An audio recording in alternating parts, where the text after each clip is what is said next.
Call the meeting of the Tuesday, February 9th, 2021 County Commission to order. At this time, we'll have the Pledge of Allegiance followed by a prayer with Pastor Henry Blickon of the Our Redeemer Lutheran Church. I pledge allegiance to the flag of the United States of America and to the republic for which it stands, one nation, under God, indivisible, with liberty and justice for all. Please pray with me. Eternal Father, we pray for our community. Let us remember with thanksgiving your eternal promises to care for your people. It has been nearly 1 year since the COVID virus was confirmed here in Reno County, and our nation and community are weary and come to you for healing and rest. We give you thanks for your hand of protection over us, as we ask you to continue to shelter us from both man and natural calamities, especially from further virus outbreaks, and give you praise for vaccination rollouts into our community. We pray for our staff and the many county workers who carry out their duties as they serve the well-being of your people. Grant safety to all law enforcement, fire, emergency, and healthcare personnel as they strive to keep your people safe and healthy as they serve others. We ask your continual blessings for our citizens, services, and industries who support and strengthen our county. We plead for your mercy to protect the industry, the commerce, the care centers, hospitals, schools, and churches in and around us as we cautiously open our doors back to normality. We commend to you, Father, the leaders and the administrators of Reno County, especially Ron Hurst, Daniel Friesen, and Ron Sellers. Grant them wisdom as they enact fair and productive regulations for the betterment of the people to whom they serve. Guide these all who gather this morning to enable your people, our community, and businesses to weather the storms ahead, and your name be glorified through the works that they do. We ask all this through your Son, Jesus Christ, our Lord. Amen. Amen. Thank you, Pastor. God bless you. Bye-bye.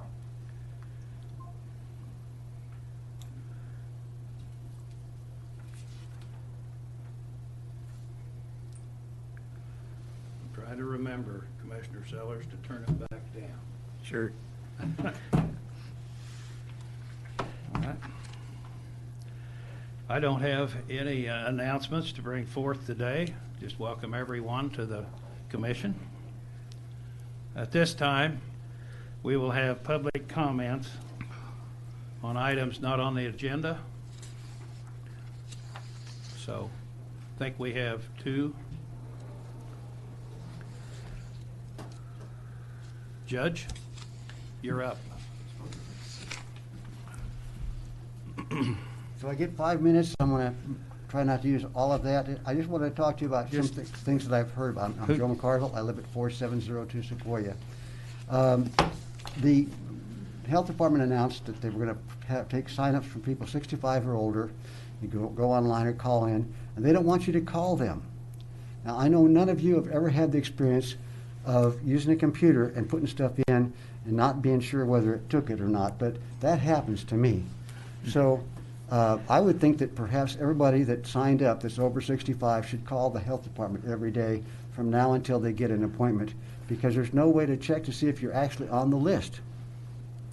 They don't publish a list, they don't call you back, they don't send you an email back, they don't do anything. So we don't know if we're on the list.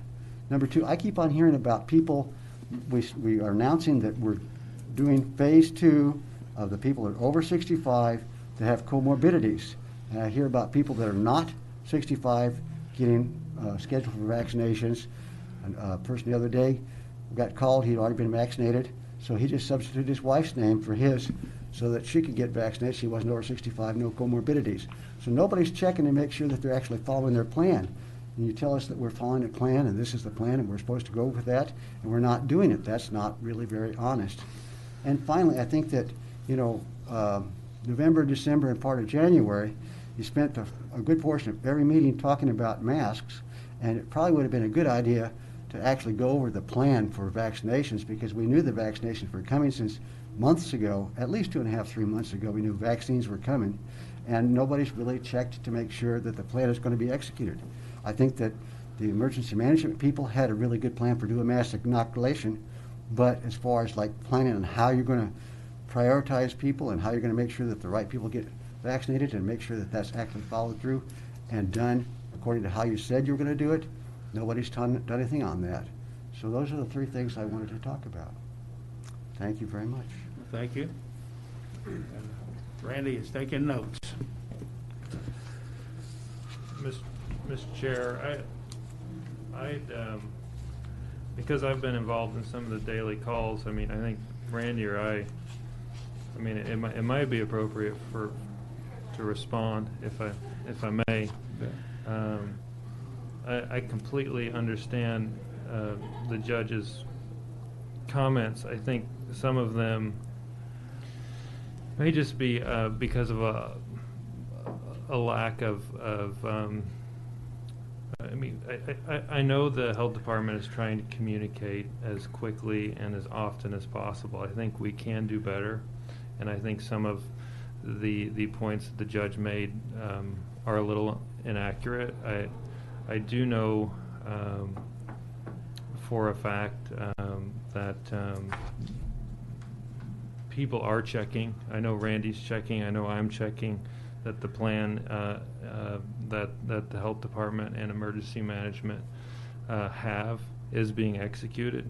So the point that nobody's checked on that, I think, is a little inaccurate. And to the extent we can say that here, I mean, I can say that for sure that there is a plan for vaccinations and it is being executed and executed well. I think it might be a little dangerous to have everybody in the county call the health department again, and I wouldn't recommend that as the judge did. Because that'll just overwhelm the system. I think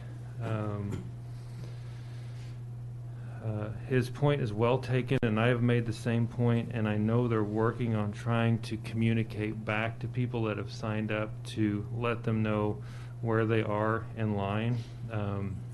They're behind on that, and so I think that's a very good point that the judge made, that we need to do better at making sure people know that they're on the list and that they don't have to call every week again. And so I just being involved on the day-to-day a little bit on that, I just wanted to make those points and assure people that the county is working extremely hard. It's not perfect, and it's not where it needs to be, but that they have all hands on deck working on this issue. Thank you, Mr. Chairman. I appreciate your comments because I know you've been on top of it, and it's a tough situation to get through. Any comments? Okay. Well, I don't feel that the judge was totally right in his comments. There's certain reasons why somebody under 65 might have been vaccinated for some other reason, education or a job or something of that nature. I've heard nothing but positive comments by the citizens on the two pods that we've had so far, and the organization. Certainly a list of 6,000 names is hard to process and so forth, and it's going to take time. Obviously, when people started seeing people get shots, everybody wanted a shot, and we just don't have that many vaccines.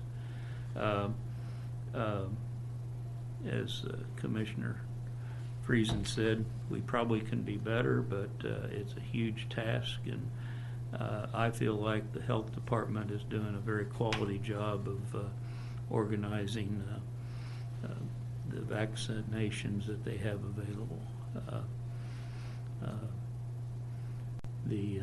And as Commissioner Friesen suggested, if they come up with a way of responding to people that have registered, that would be an awful nice situation. I don't know if that can be done. Thank you. Okay. All right. Now, another public comment. please come up and state your name and address, and you have up to 5 minutes. Good morning. My name is Jane Tolan. My address is 6109 East Pleasant Valley Road, Haven, Kansas. First of all, I'd like to thank the commissioners for their time this morning. I am here today representing over 500 Reno County landowners and citizens who have signed petitions. We are asking for changes to the proposed commercial wind energy conversion system regulations that you will be reviewing today. There are 6 main items that we would like to ask for. In brief, they are: 1, at least a 3,000-foot setback or 6 times turbine height or whatever is greater from a non-participating landowner's property line. Second, 1,500 feet or 3 times the setback or whichever is greater from a roadway. Third, shadow flicker to be no more than 20 hours per year. Fourth, sound standards not to exceed 40 decibels. Fifth, public and private airport setbacks to be 25 times turbine height on the runway sides and 40 times turbine height on the ends of the runway. And sixth, no waivers allowed for the 3-mile setback from any property managed, owned, or leased by the Kansas Department of Wildlife, Parks, and Tourism, including walk-in hunting areas. These requests are found printed at the top of each petition page. We would like to ask that as our county commissioners, you take into account and consider the fact that over 500 Reno County landowners and citizens are supporting and asking for these changes. With your permission, I would like to submit these petitions to you today. Thank you. Go ahead. I might mention briefly, as you review the petitions, you will notice that most of them, 99%, are Reno County listed on the petitions from Reno County. There are a handful from Sedgwick County, and this is because they may live in Sedgwick County, but they are Reno County property owners, or they live right on the Sedgwick-Reno County line, and their homes will be affected by the turbines across the roadway. Okay. I believe there's one from McPherson County and one that's signed from Kingman County, but again, they are Reno County property owners. Thank you.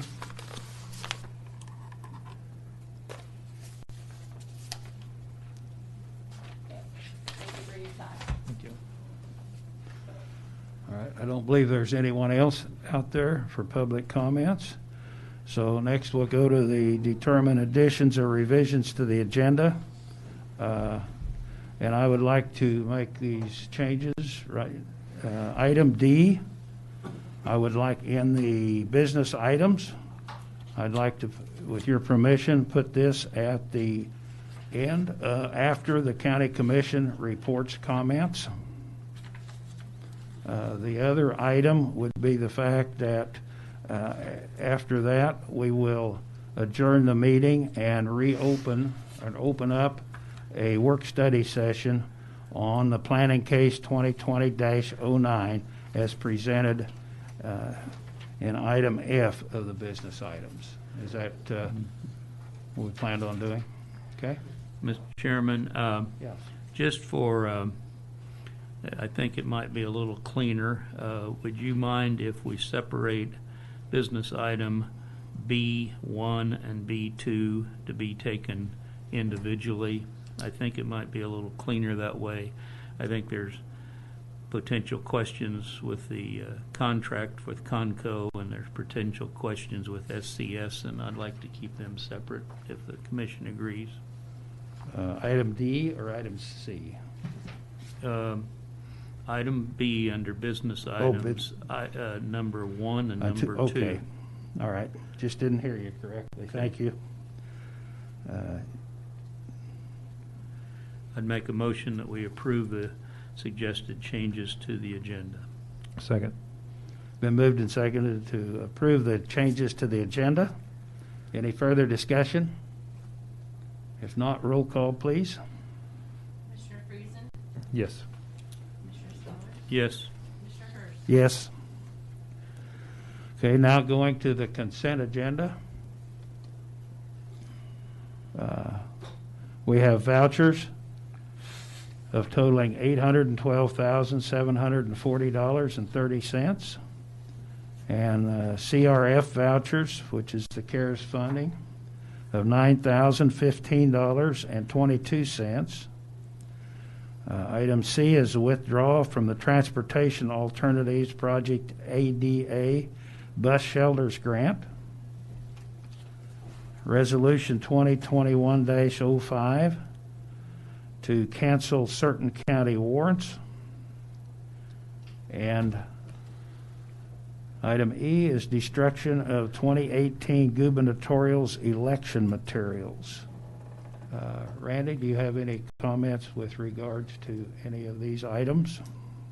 No, on the withdrawal from the Transportation Alternatives Project, at the last commission meeting, it was asked if we could reallocate that grant money to a different project.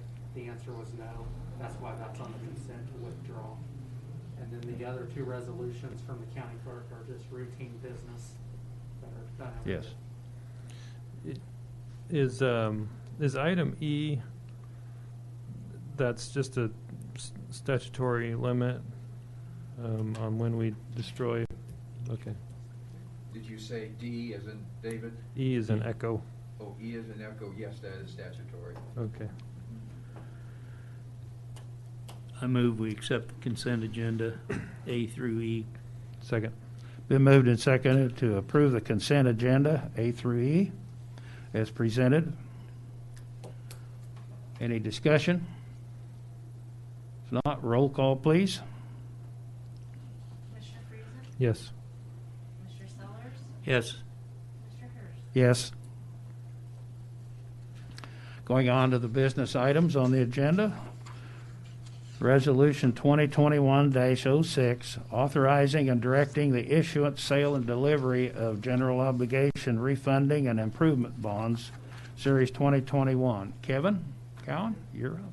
And Commissioner, we're also on the Zoom, making sure the link, Greg Barnberg from Raymond James is joining us via Zoom.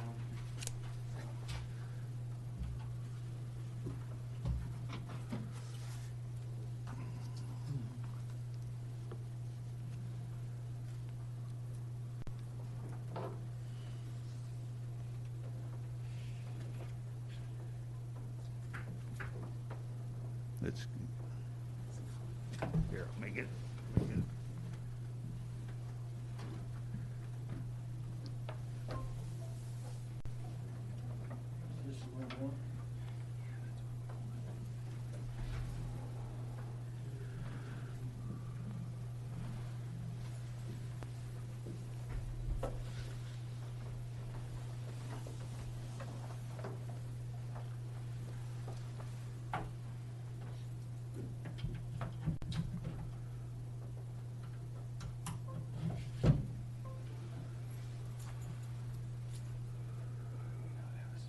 Do you need a chair, Mike?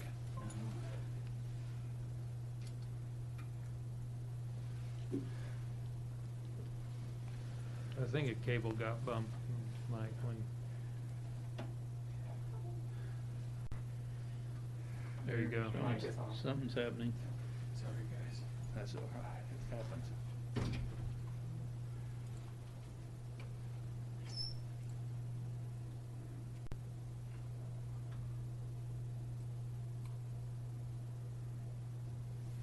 Not sure how that. Try the blue, there, the little blue box.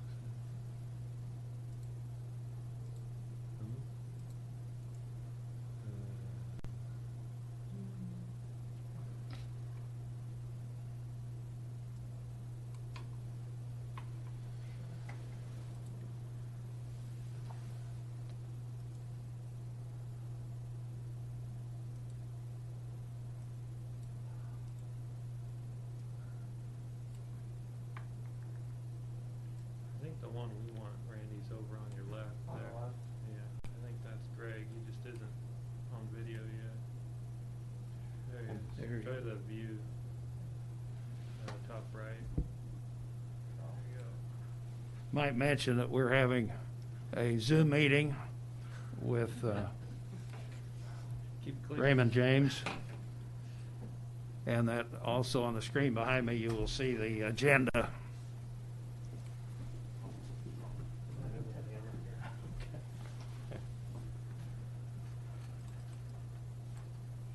we go. Think we should give Commissioners Friesen a stipend for fixing the communication.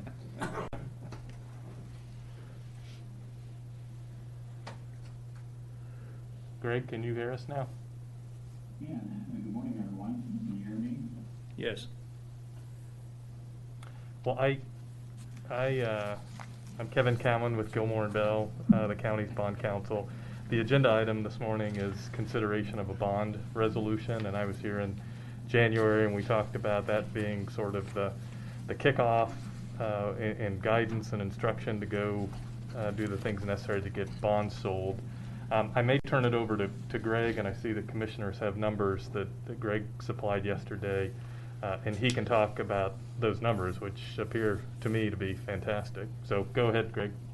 Okay. Good morning, everyone, and thanks for the connection with the Zoom meeting. I was concerned the problem might be on my end, so glad we were able to get that corrected. But I do have some good news for you this morning regarding the bond sale, and thought I would start with giving you an overview of the process we went through, the results from the order period yesterday, and then how that compares to some of the preliminary estimates.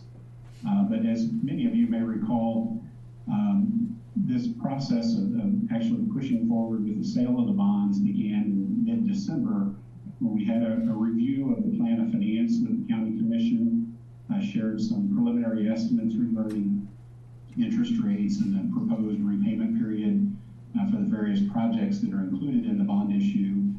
And then after that discussion in December, the county took a formal step of giving us permission to start working on the bond issue.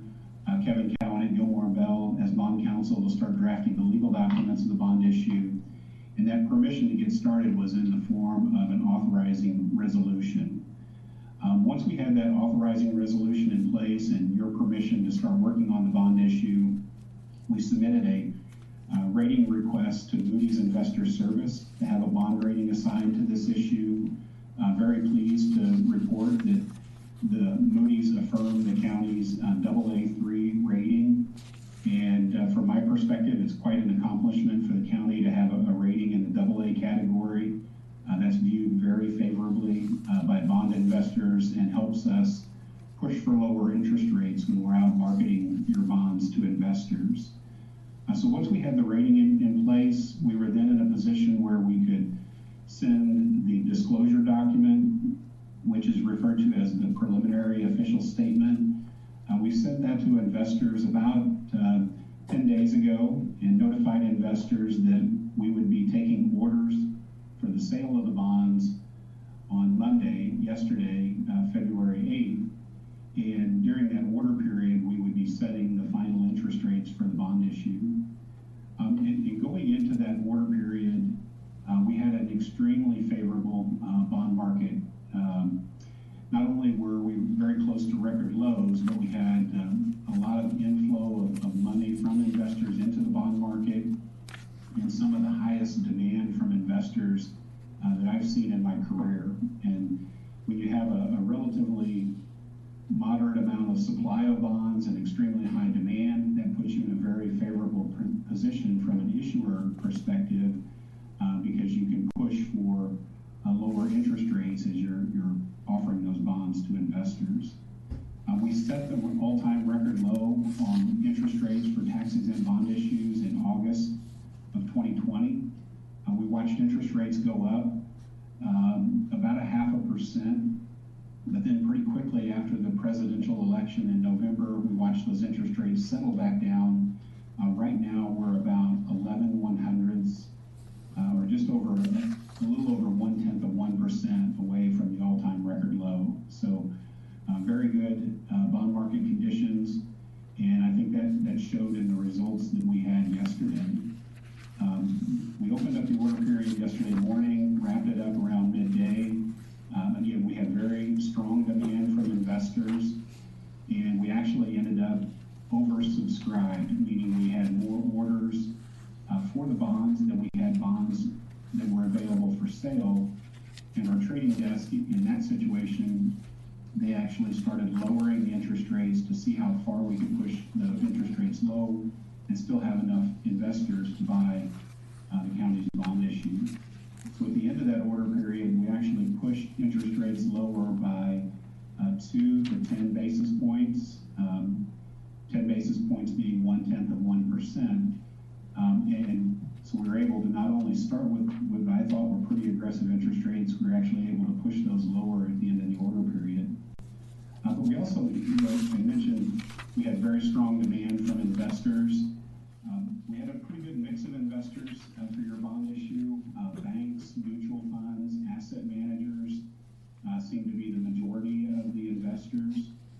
But what was really surprising for me is that we had received orders from 23 different investors, but those investors came from a pretty diverse geographic mix. We had those investors from 14 different states. The investors that submitted orders for your bonds were located in Kansas, Tennessee, New York, Missouri, Massachusetts, Utah, Minnesota, South Carolina, Texas, Idaho, New Jersey, California, North Dakota, and Colorado. And it's not unusual to see investors outside of Kansas who purchase Kansas municipal bonds. It was a little unusual from my perspective to see so many different investors from so many different states interested in buying the Reno County bond issue yesterday. So at the end of the order period, when we finalized interest rates, we knew that the bonds would be sold at a reoffering premium, and we knew the amount of proceeds that needed to be generated to pay for the improvement projects that you're considering and paying off the temporary notes. So the final principal amount on the bond issue ended up being $12,080,000, and the reoffering premium that's paid into the county from those investors ended up being $1,641,511. That totals about $13.7 million in proceeds from the sale of the bonds, and the proceeds are obviously being used to pay for the courthouse window project, the landfill project, the bridge improvement project, and then related to the bridge improvements, paying off the temporary notes that previously financed some of those bridge improvements. And then we had a small refunding component of the Series 2010 bonds that was included.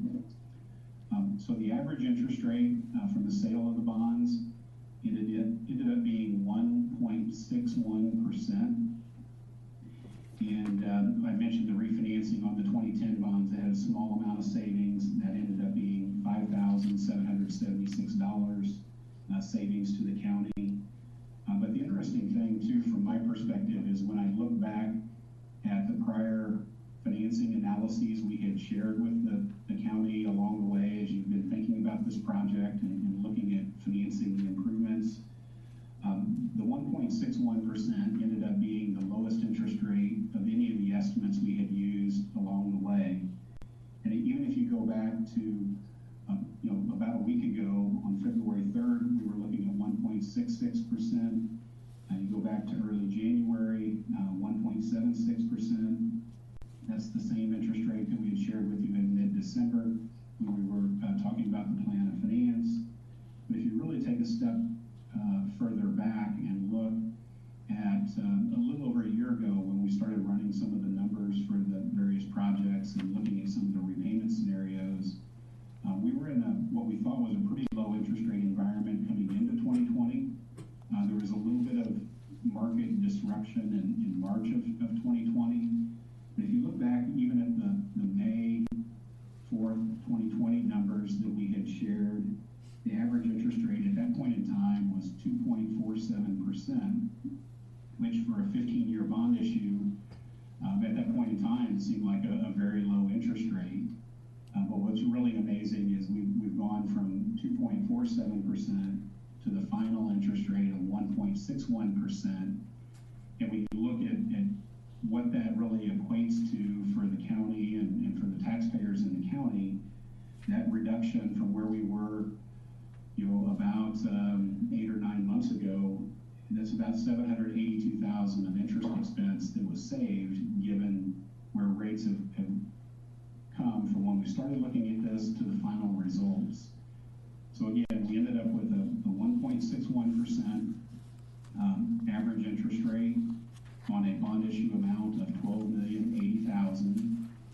Those interest rates are all locked in from investors, and Kevin Callan and his office have taken those interest rates and put those in the bond resolution that's presented to you this morning. And if the results are acceptable, you would adopt the bond resolution, and then that would allow us to work towards the closing of the bond issue, which is currently scheduled for February 25th. So I'll stop right there and be happy to answer any questions.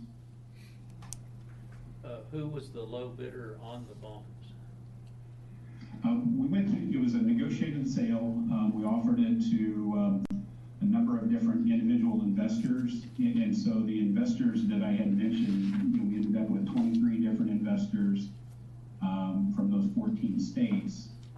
So we didn't have different firms submitting bids. We actually ended up having investors directly submitting orders for the county's bond sale. So there's more than one investor for this bond? Ultimate holders of the bonds, yes. Yeah, and that's where we had 23 different investors purchasing bonds, and I don't have the exact numbers, but we had orders probably anywhere ranging from 50 to 100,000 to some investors submitting orders for $500,000 to $1 million of your bonds. And the process we go through with our trading desk is to try and identify as many bond investors as possible, especially the ones that will accept the lowest interest rates. And then for each year of the 15-year repayment, allocate bonds to those investors at the lowest interest rates possible. And that's where the demand yesterday from that kind of wide range of investors really helped us push the interest rates lower at the end of that order period.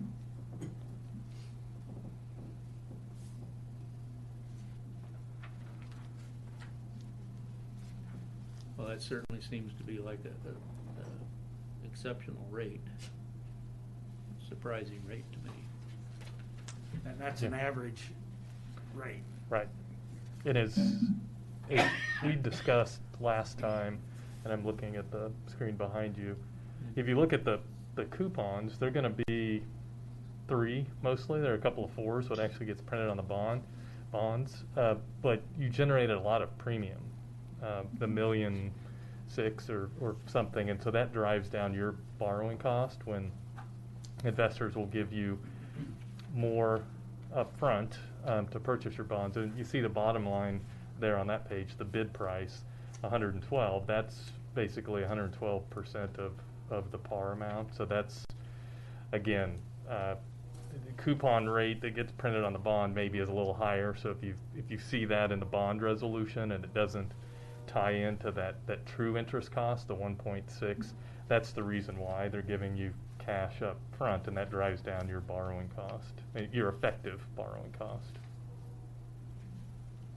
And that's been, and Greg, I had mentioned this to them last time, that has been just common in the last year or so with the very low interest rates, that premium bids or premium purchases seem to be the norm. So in terms of your formal action, it's the resolution this morning, and if you've looked at it at all, it simply recites the projects that will be financed, and those are the bridge projects that are underway and have been temporarily financed with temporary notes that will be redeemed from these bonds. The courthouse improvements and the solid waste disposal, refuse disposal improvements that were authorized last year are the projects that are included. The interest rates, the details that Greg just mentioned, you will find in section 202 of the resolution, and I don't know that we need to go into detail. That's just where you'll find it. And then security for the bonds, Article 4, we've talked about this. These are general obligations.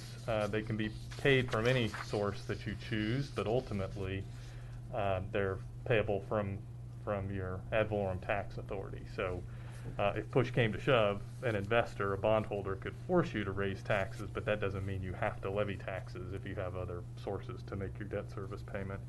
The bonds are callable for redemption early in 2028.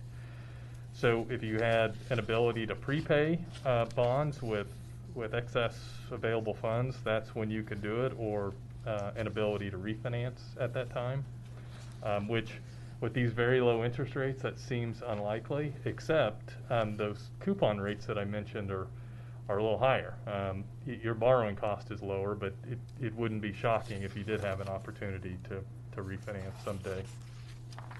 And then the last thing I wanted to mention, Article 5, Section 501 is sort of the accounting section and where are the funds going and how will they be applied. And I know the county administrator and other staff have already focused on that because they've had questions about when this happens, how do we account for it? And so I think we're in good shape in that regard. And again, we'll pay off the temporary notes.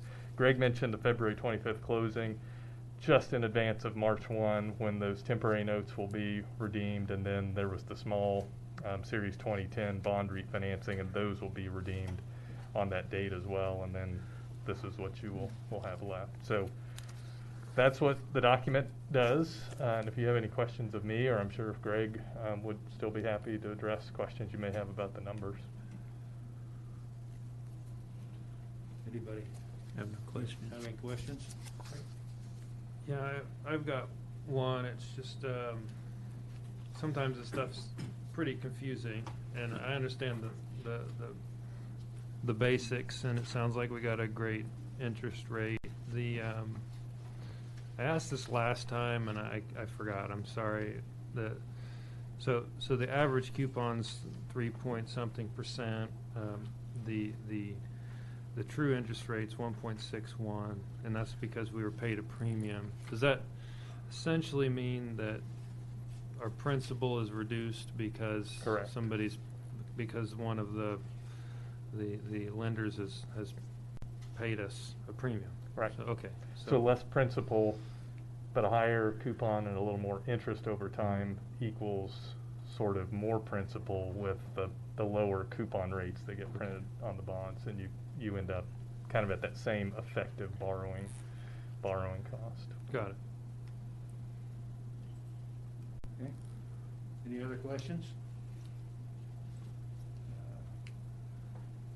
Motion to approve resolution 2021-06, the authorizing and directing the issuance, sale, and delivery of general obligation refunding and improvement bonds, Series 2021. So moved. Second. Moved and seconded to approve resolution 2021-06. Any further discussion? Just want to thank Greg and Kevin for the work.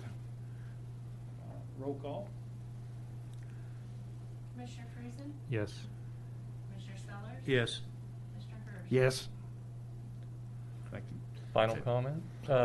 No hurry on signing documents except for one. There's a bond purchase agreement.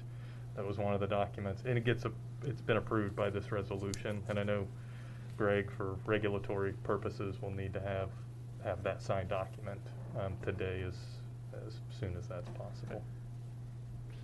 We'll have that for you. I had one other question. Given the historic lows on this offering, do we have other bonds outstanding that we should be looking at refinancing right now? Last fall, I think, in a conversation with Greg, we talked about if there were any, and with Kevin, and I don't know that we have any that are available to us. That's right, I remember. So we have looked at that. And Greg, correct me if I'm wrong, I think what's being refunded is the only series that could be refunded tax exempt. There may be a couple of others that would, there's some federal tax rules that would prevent you from refunding those on a tax exempt basis right now.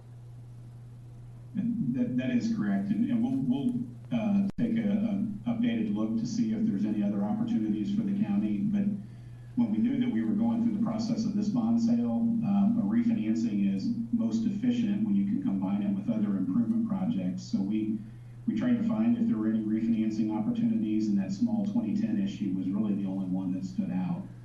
But we'll double check just to make sure. If there's an opportunity for savings, we would want you to know about that. So we'll report back on that for you. Thank you. Regarding the bond rating that we have, did that make a huge difference, or make a decent difference in the amount that we could get a premium for and the rating? Yeah, it clearly does. And investors have a much higher comfort level about an issuers to repay a bond issue when you have a higher bond rating. And having a rating in the AA category is, I would consider that well above average. And so that gives investors a higher level of comfort in terms of your financial condition and ability to repay the bonds. And the less risk that an investor perceives associated with an investment, the lower rate of return they're going to require.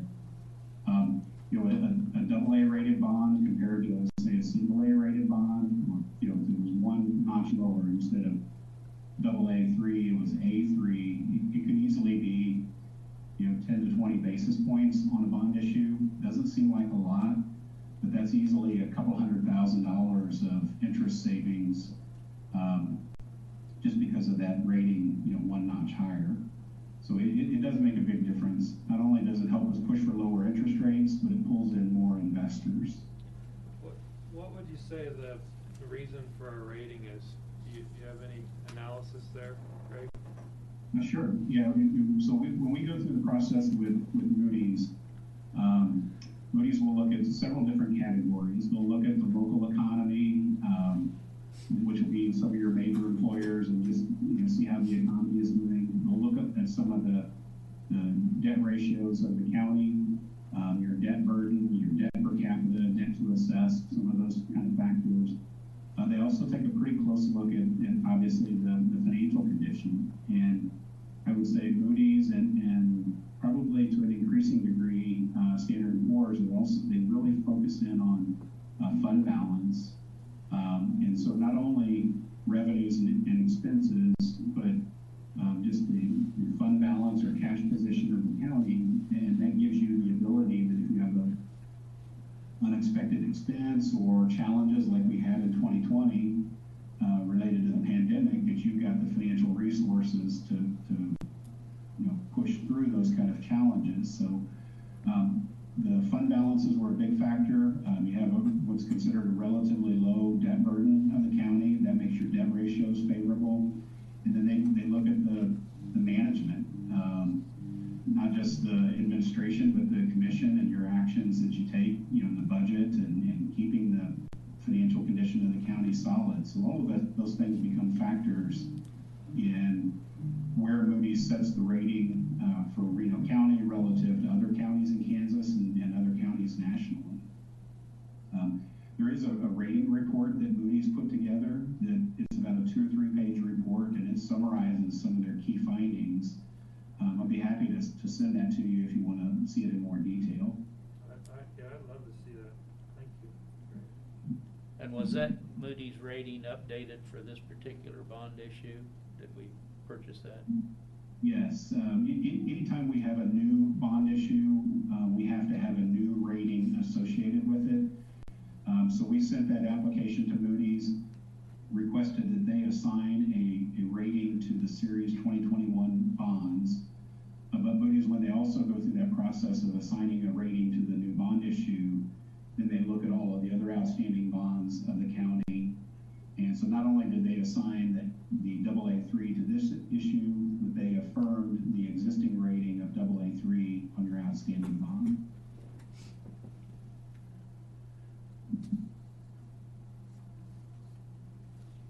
Thank you. You're welcome. Thank you. Thanks again. Have a good day.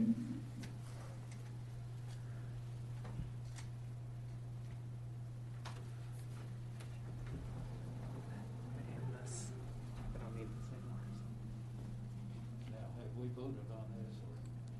Yes. I thought so. I'll make sure. Next on the agenda is notice of awards for the construction of new support facilities at the Reno County Solid Waste Landfill. Megan Davis? And we'll take item 1 Okay. first. Good morning, Commissioners.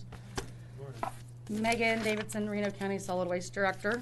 I also have with me here Steve Linehan from SCS. He's the engineer. Monty Markley, he's the Vice President of SCS. And Joel Hegg with Manning Company. He's the architect, one of the architects.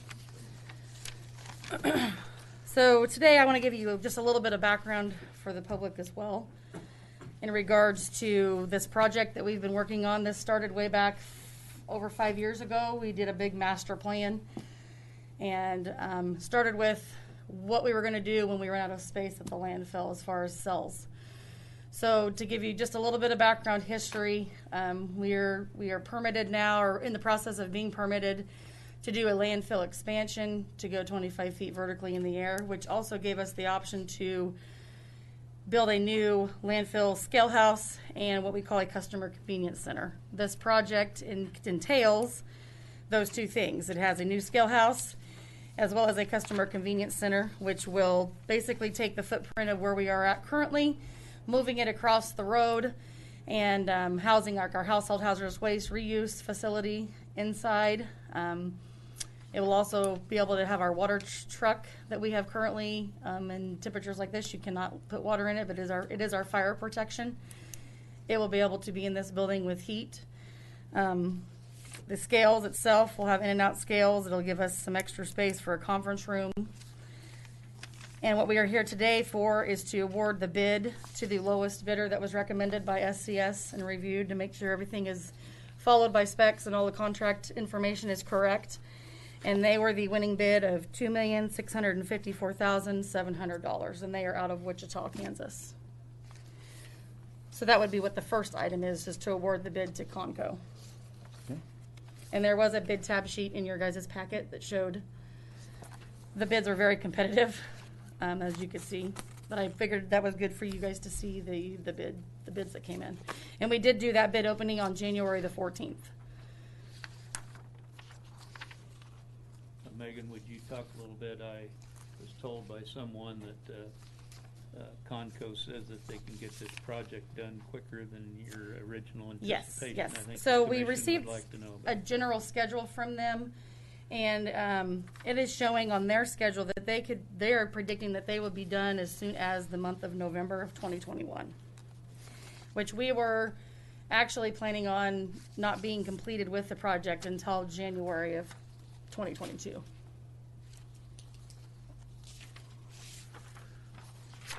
So with that being said, if they get that done in that time frame on a project, they are looking at, costs on the next item on the agenda could be a little bit less on the time and materials on the cost that they have, but that's the next thing on the list. But yes, the construction schedule came in way.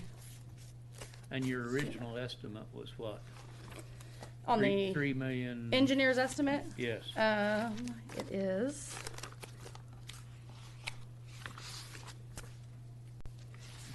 The original engineer's estimate was $3,592,267.73. And did that include the items that the county's going to purchase on their own? They had estimate. That was just the contract on the engineer's estimate side of it. The total engineer's estimate with the CQA and the contingency was actually $4,346,644. And that, at that time, we did have the cost of the scale house, the scale and the backup generators in there. So this provides everything On what?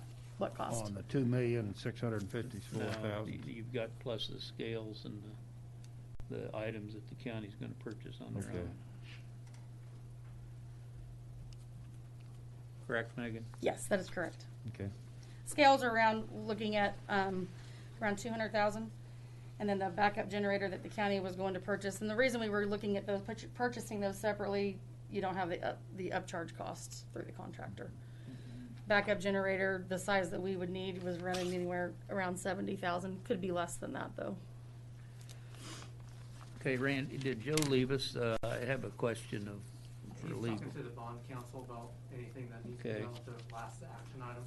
Okay, well, I'll ask you, but I think you're gonna say Joe needs to chime in on this, is I know when we received the bids, and Conco is a good contractor. I'm familiar with them and our business, and they do a good job, so I'm not opposed at all to Conco, and we'll certainly make the motion to approve this. But we did have a bidder in Reno County that was within 1.85% of the low bid. And I know when I used to be on the city commission, we had a city, I want to say ordinance, but that suggested that if a local bidder was within a certain percent, that if they would equal the bid, that we could approve the local bidder. Well, this commission needs to work hard on keeping our local businesses strong, and I was told that the state of Kansas would not allow the commission to have such a commission statement. Is that correct? The that part I'm not sure on the state, but I know Reno County's purchasing policy does give local preference, but not for new construction, and those are on quotes. With this being a sealed bid, it kind of, and this is new construction, it kind of changes, it doesn't fit the county's policy. And since it was a sealed bid, I believe, and Joe could, like you said, Joe could probably clarify any statutes or any liability of not going with the. Well, I guess I would, I don't know how the other commissioners feel, but I would like for staff to review what we can and we can't do on this. And obviously, if we don't have that in our procedures, we can't do it in this case for a local bidder. But I'd like to review what we can and can't do. And it seems like to me that with we wanting to stress employment in Reno County and we want to stress economic development, I have no problem of if some local bidder can match a bid and be within 5% on the original bid, will equal it. I think we need to stand behind our local businesses, and so I'll look at does the the possible policy. other commissioners have a problem with the staff investigating a procedure for the future there? Doesn't mean that you have to accept it, but it just seems like to me that for that small amount of money, that we're bringing more money back into Reno County. We're bringing $2,600,000 into Reno County workers, and it would be good for our community. We're always talking about economic development, and to me, this is a development issue. So I don't have any trouble myself with you looking at the policy. My only concern, and I'm like you, I want to do all we can to our local businesses and our local contractors. My question is if you make this too large or too small, does that hinder other companies like Conco from even submitting a bid? That's what I would like to know, the repercussions should you make it 1% or 2% to be able to match. That would be my only question, and I'd like some input on that, as well as what as much as I want to just say we want to do everything we can to our local businesses, but I want to know what that does to hinder potential bidders. I think you could reach out to the Kansas Association of Contractors and so forth for some information on that, of what their expectations might be from a statewide basis. That's what other counties too. Well, I reached out to Randy on this same topic, Commissioner Sellers, and I thought the county already had a policy in that regard, and he gave me the same information. I am in complete agreement that we need to look at a policy that prefers our local businesses that are qualified when at all possible. I feel a little even stronger than you do related to this particular bid. It's $2.654 million. The runner-up who operates locally here is 2.704. That is I think I did 1.8% or $50,000. It seems. It seems like a lot of taxpayer money to not award locally if this bidder is qualified. And I didn't hear Randy say we have a policy against it. I heard him say that we don't have a policy for this particular matter. So I hear the chairman's concerns about not wanting to dissuade out of county bidders because that would potentially increase our costs if there's not sufficient competition. But this is a very tight race, and I'm concerned, like Commissioner Sellers, that I don't have anything wrong with anything against Conco.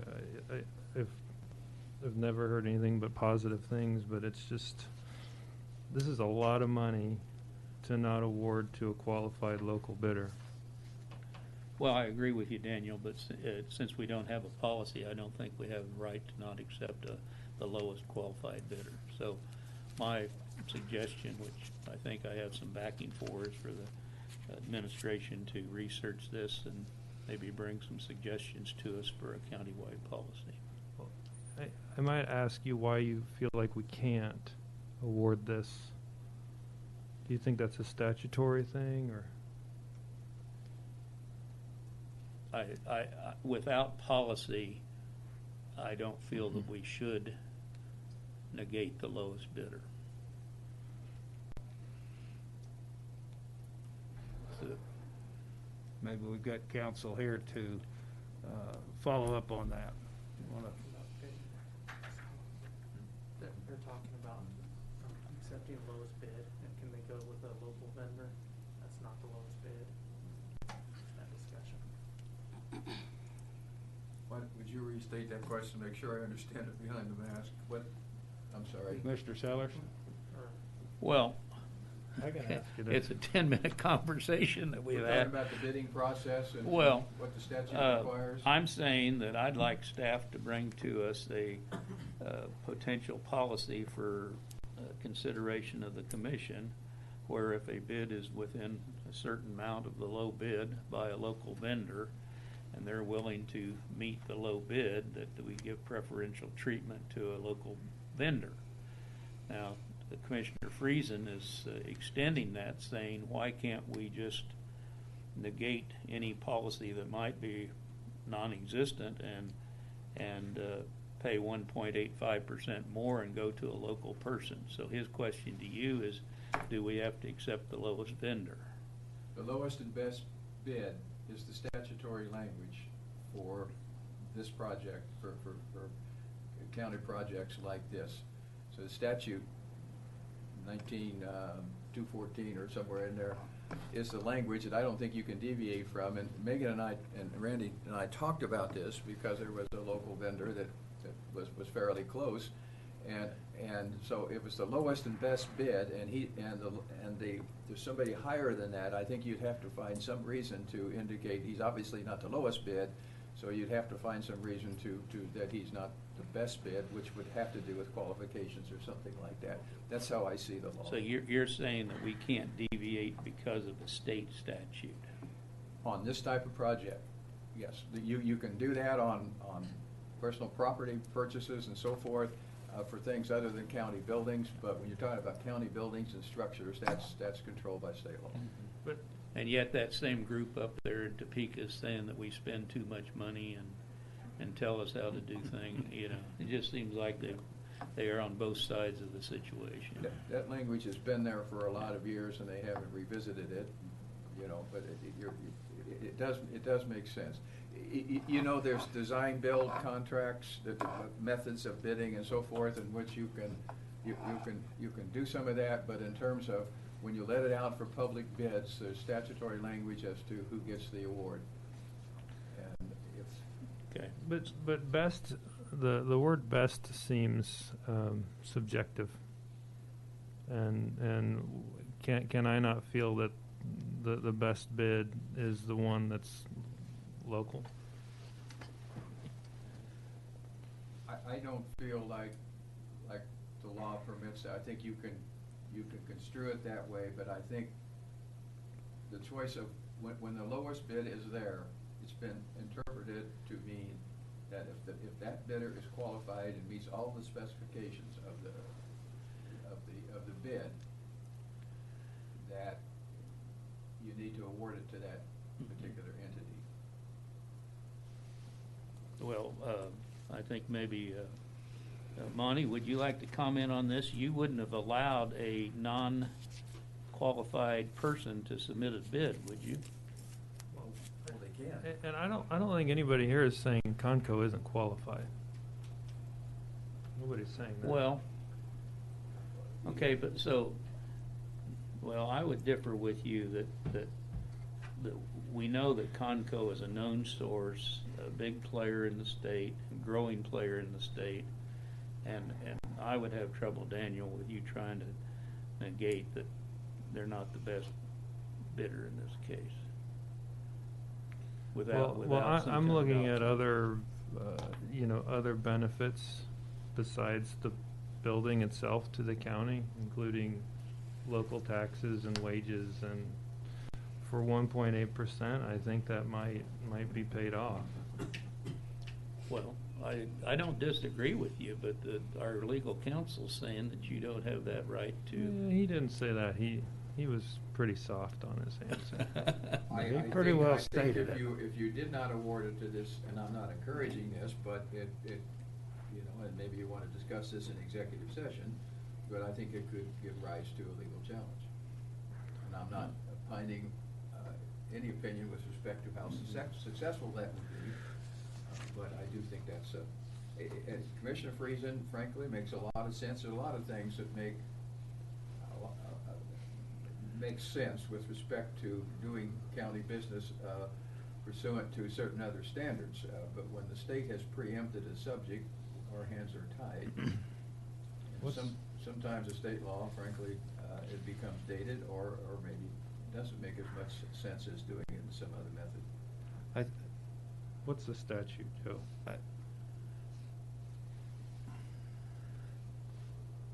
You could look that up and get to Daniel for that sometime shortly.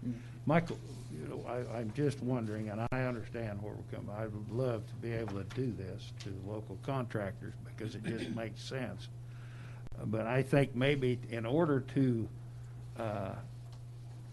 have some background on any future, maybe we keep track of their efficiency in doing the project, their what I refer to, and Commissioner Sellers has heard this before, is what I consider change orders, which I fully amount to cost overruns. And so I think we've got a lot of things we can look at to, if another project comes up or so forth, we can have some qualitative or quantitative background on a contractor. Does that make? to make that decision along with, if like I say, this is only on design build, correct, new, and not so much on personal property. I think in the best interest of the county, we should award this contract to Conco. I would make the motion that we award the Conco for the amount of $2,654,700. And furthermore, accept the fact that they feel that they can get this done by November 21. All right. Is there a second? I'll second. And so, I had one other question. yeah, you go right ahead. Thank you, Mr. Chairman. The backup generator, what's that for? I know it provides power when the electricity's out, but is there something critical there that's? So currently, we do not have a backup generator, and just 2 weeks ago, Evergy had to come out and do some work. They took our power down for most of the day. We don't have any scales. We have no way to weigh weights when they come in. Also, all of our, when the power goes out, we still operate, but there's no way for us to weigh those vehicles in, and it's required. We weigh vehicles in and out with KDHE. So if it's a couple hours, it's not a big deal, but we've been down before where it's been a couple days. Do we need a new generator? We don't There's even. lots of generators that are used out there on the market that probably, have less than a couple thousand hours on them. I'm just curious of the price differential between a used. And then we just gave a price for looking at the size that we needed, what it would cost for a new one, and then their option is there. We could do a used, but we've never had one, and it has become a problem in the years that I've been out there when we lose power. And when the wind's blowing, which is a lot, and it blows a lot, it seems like a lot harder out at the landfill than it does anywhere else, and we've lost power due to the wind. You also have a building that will have a fire sprinkler system in it that we can't have freeze. Thank you, Joel. Important, very important. Would you repeat that so we could He hear said it? we have a fire system in the convenience center building that if it's cold like this, it won't be allowed to freeze, so we'll have to have backup power for that as well. Well, I encourage you to look at some good used generators. Is the 70,000 just the generator? Yes. It's not the. The scales are around 200,000.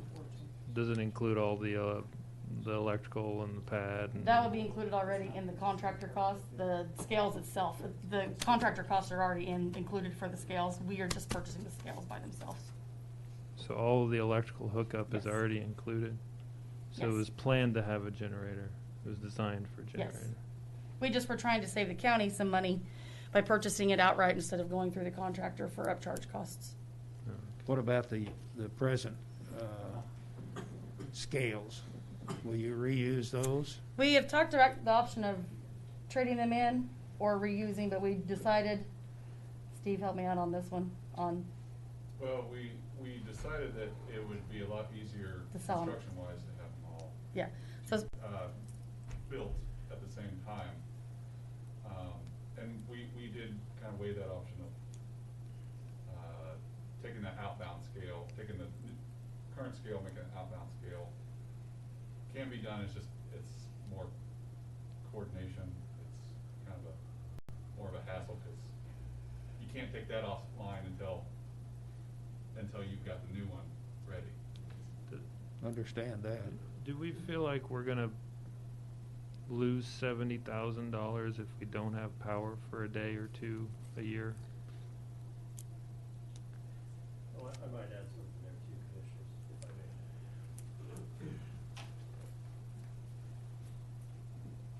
Up here? My name's Monty Markley with SCS Engineers. We made the recommendation for the generator, and there was a couple of reasons that we did that. One was the fire suppression system. We want to make sure that you can provide continuous service to the residents.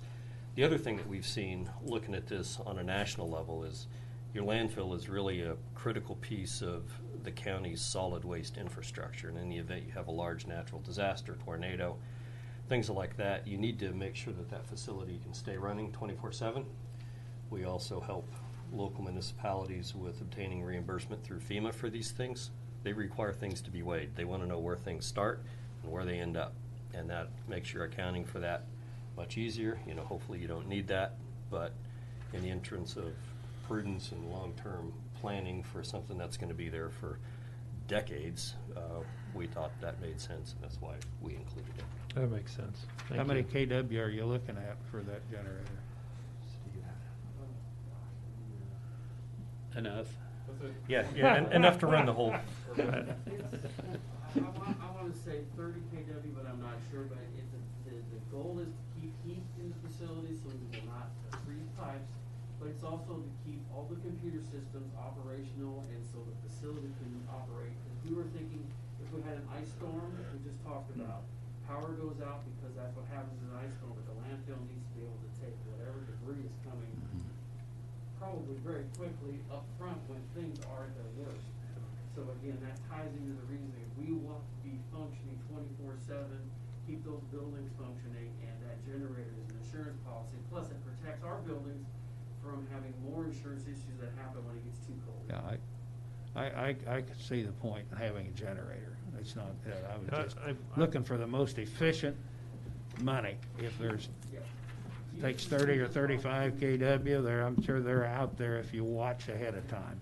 And that's why you as a bidder, going out and solicit bids to say we want a price for new and used to see what would work best for the price conditions that come back to you in your bid report. And you've got things like Purple Wave and Big Iron that you can look at. Exactly. And that's why the county can control that versus having a general contractor do that. So that's why she's opting to do that. I made a motion. Was there a second or? I second Yeah, it. there's a second. We're just in discussion Oh, period we're here. discussing, okay. Any more discussion? Go ahead. You got I don't agree with your point about a used generator. I think that's going to be a headache. But and then I just wanted to say, I mean, I think this was done well. I don't have any issue with any of the engineering or the contractors. I'm just saying that based on how I'm going to vote in a second. You know, my vote's primarily on who we're awarding it to today. So I just wanted to make that known. Thank you. Daniel, I've been accused of being tight before, so that's no problem. Yeah. Well, Daniel, I would vote for you if I felt like your negative vote was legal, but I don't feel it's a legal vote, so I won't be I respect supporting that. on that. So. Roll call. Commissioner Friesen? No. Commissioner Sellers? Yes. Commissioner Hurd? Yes. Okay. Now we'll go to item 2 on B, scope of services from SCS Engineers for resident engineering services at $296,500 and contingency of $295,100. So what this entails, SCS will be the CQA on the job for the day-to-day, managed day-to-day activities. They would help review our pay applications, the change order requests, any costs that are incurred with that. In the packet, I don't know if you read through the summaries on each, coordination of communications, submittal reviews,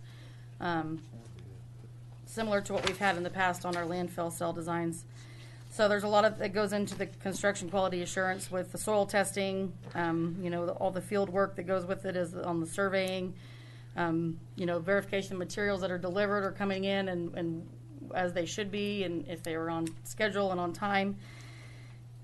The also the cost of after the fact that's also included. I'm sorry, when we were doing Mohawk Road discussion, when Mohawk Road was going on the turnaround and all that discussion with the easements, on the construction pad itself. Now where we're at currently, the easements, the right-of-ways, what all other costs on that?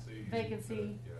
So a lot of that has been taken care of, but that was, a lot of this cost was part of that as well on the CQA work. I know that on the contingency part of the $295,000, that is, of course, the cost 10% of the residential engineering as well as the contractor's construction costs. which also could help in turn. You know, we have internet service. We've not figured out yet what we're going to do on that. We've talked about, and I've talked with Randy about our scales, you know, when we purchase those. You know, materials, if anything on materials comes in, those are what those costs are for. And if I might mention on the cost savings for the county itself, Reno County employees at the landfill, actually, if you've not been out there lately, it looks a little different. We're doing a lot of the self-performing dirt, you know, excavation work, building the temporary road to come in. We've actually diverted traffic to come in a different direction now. We're building the construction quality, the pad for the building facilities themselves currently. And then we also, in front of the main entrance, we've removed the asphalt on Mohawk Road. We've saved probably close to $250,000 to the county, just for Reno County doing the self-performing work, not having to subcontract that out. Is the roundabout done now? It is done. Good. Yeah, that was completed probably almost 2 months ago. Okay. We completed it, and then we had a big 6-inch rain that came through and had to do some fixing, but it is completed. Like I said, we do have a temporary road open where traffic is, we call it the temporary road because it is the new entrance to the landfill for the next 300 and some odd days. I've had a brief conversation with the SCS engineers, Monty, and I guess I'd like him to explain his thoughts on how these costs come up to $296,000 for a less than a year project. Now, Commissioners, yeah, it's a valid question. And we put this budget together based on what we anticipated the overall construction budget to be and the CQA services that we would be providing to the county itself. An industry standard is anywhere between 8 and 10% for these type of services. This has a lot of complexities to it as far as a special type of concrete, some of the unique things related to the building. It was also put together based on a 52-week project timeline, and that was anticipating that we would need to have staff out there for the entire year. When we looked at the preliminary schedule that Conco submitted, it was significantly shorter than this. I think their actual construction time was 30 weeks. So that will result in some cost savings for the county on this. Our goal and our engineer's estimate and these services were to really give you a higher level upper end estimate on what those services would be, so you could budget and manage and account for that accordingly with your bond counsel and everything else and understand the overall cost of the project. Our goal, though, is not to spend all this money. When we did our 30% design, that was also a time and materials task. We came in 7 or 8% under budget on that. So our goal is to manage it effectively. We think because of the reduced construction schedule, that will give you some cost savings here as well. So that's how we got to that number. It is painted with a broad brush, but there's a lot of submittals and a lot of specialty items that are related to this type of construction that's not typical commercial construction. There's some fixed costs related to submittals review, pay applications, things like that. Those aren't going to change no matter how long the project goes. But when you look at our resident engineering field inspection time, I expect that to be shortened up. I can't give you an exact number because I don't know exactly how long what that number is going to be when Conco finishes things up. Amani, I would expect some possible questions from other commissioners on that budget, but Reno County has a long history of working with your firm, and I think it's been a very positive relationship both ways, both the quality of what you provide and past costs and so forth. I don't have a problem of agreeing to the 296 if that's a high number and a maximum number, but it just seems like to me for a project that's going to be as short as this that close to 10% of the project cost seems excessive, and I would just ask that we keep the expenses to this project totally separate and let the commission know what it ends up being, because from my standpoint, it seems like to me you could assign a full-time person to this for 8 months and still not have that kind of money Well, involved. and we will have a full-time person, but we've also got other engineering, sports staff, and others out there as well. We've also got a significant amount of materials testing for outside costs related to this that aren't just our labor, to make sure that your concrete passes specifications, all your structural steel's properly done, things of that nature.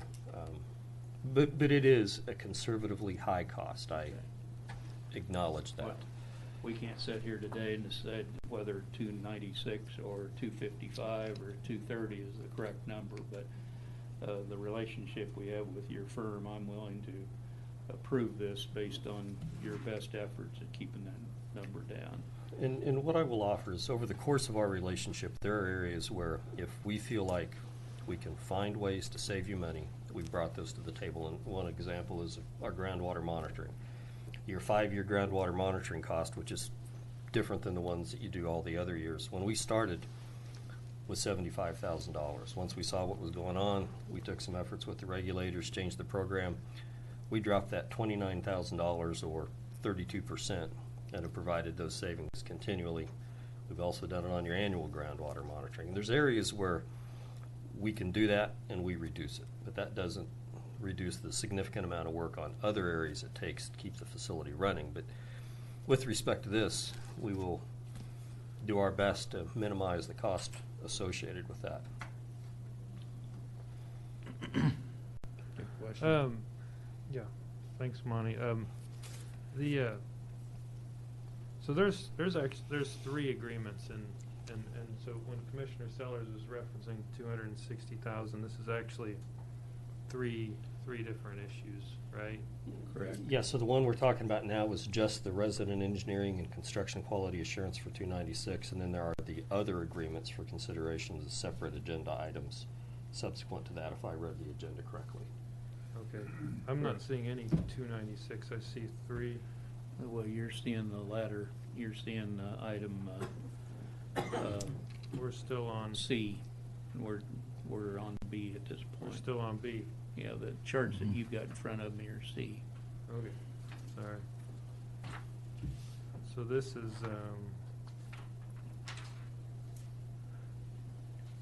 is in relation to your contract for the engineering services to complete the Conco. Yes, sir. Yeah. Okay. Sorry about that. No, there's a lot of moving parts out here. Yeah. And what percentage of that did you say that was? It was So we usually use 10%. Conco came in lower, but that also includes some resident engineering services to oversee the $200,000 worth of work that Reno County is self-performing, and so that's kind of taken out of that. So this is an estimate. It is. So this is about 20%. Excuse me, sir? The 10%? 10%, yeah. 296, 500 plus the 295, 100? Well, the 295. Yeah, that is not our that's not contingency. our- that is not going to be assigned to us. That's just a project contingency. I'm a for little disappointed in paying 10% myself. Monty has told us, Commissioner Hurst, that he'll keep this as low as possible. And I think that we have, and this is mine, and the other commissioners don't have to share this, is that we have a long relationship with his firm, and I respect him that he'll keep it as low as possible. And we can't sit here today and say it's worth 150,000 or 200 or whatever. It's just the most efficient process that his firm can provide. Well, you could, but I don't know that would change the number at the end of the day, because a lot of times those are dictated by contractor schedules and things like that. Our goal is just to make sure that as you use this facility for the next 50 years, you know that you're getting what you pay for, the pay applications are right, all the submittals are in adherence with contract documents, and it works like you want. See, I didn't realize until the meeting, because I was looking at your documents and was trying to find your contingency of 295, 100. That's Megan's contingency for that's that. exactly. I don't know that I'm for approving that today. I want to see all costs overrun come to the commission. I just, that's, I'm not willing to approve the contingency on the contract that we just approved with Conco. You have that number already in a document that's reason for a contractor not to be as efficient as possible. Well, it provides additional transparency and accountability throughout the life of the project is what that does. Are we in the ETJ at South Hutch, and how does that affect us? In the what? Extraterritorial jurisdiction of South Hutchinson, and how does that affect us? We are not, you are in Reno County, you will not have inspections required by South Hutchinson or the city of Hutchinson. Right, I understand City Hutchinson. I just wondered about the extraterritorial. That's Okay. Thank you, Joel. I didn't know what that was. Did you want to make a motion? Yeah, I would approve a contract with SCS Engineers for resident engineering services at a price not to exceed $296,500, period. Second. okay. Been moved and seconded to approve a scope of services from SCS Engineers for resident engineering services at not to exceed $296,500. Is that correct? Okay. Any discussion? How does this affect? That's. I guess do we? Is your idea to come back and explain some of the contingencies, or? I don't know why we would approve a contingency to a Figure contract already. that has been awarded. If there's cost overruns on this, I want to see them. Yeah, our intent was to provide that as a budget placeholder so you had flexibility in how you bonded the project and dealt with any unforeseen circumstances. It wasn't to have it authorized for expenditure today. I understand. Okay. Randy, do you have any other? That number is already in the bond, that bond that was approved, so that contingency is part of the bond number, just kind of for clarification, it is in the budget. But, well, I don't know how that affects things. I mean, it's there, but So it's not part it's of a the budget placeholder, but it's not a contractually authorized expenditure at this point in the project. So it doesn't really affect The our money's our there. bonding Money's or there, but I think anything. any change orders, cost overruns will still come before you guys. But then if you don't need it, you can adjust your final bond amount at the end of the project. If it's already in there, why do we have to approve this contingency? Well, what I understand is it's being financed, but it's not approved for distribution to the contractor. Okay, yeah. So we could give it back or Use it to pay. use it for some other project or. Well, bond payments, you could just Yeah. kind of. Yeah. With bond. Okay. As long as we're all in agreement on Yeah. what. I don't think. As long as there's no problems involved here regarding how we use it and so forth. It's already in the bond itself, so it could be used for cost overruns or to help pay back the bond issue, correct? Right, and any cost overruns or large change Mhm. orders will obviously be Yeah. communicated Right. with the commission. All right. My Roll call? motion does not include a contingency of $295,100. Right. I agree. I'll state the motion again if this is all right, and you can correct me if I'm wrong. Move to approve the scope of services from SCS Engineers for resident engineering services at not to exceed $296,500. Correct? Correct. Okay, and it's been seconded by Daniel, so roll call? Commissioner Friesen? Yes. Commissioner Sellers? Yes. Commissioner Hurst? Yes. Okay. Now we'll go on to SCS Engineers' proposal to provide certain services. Megan?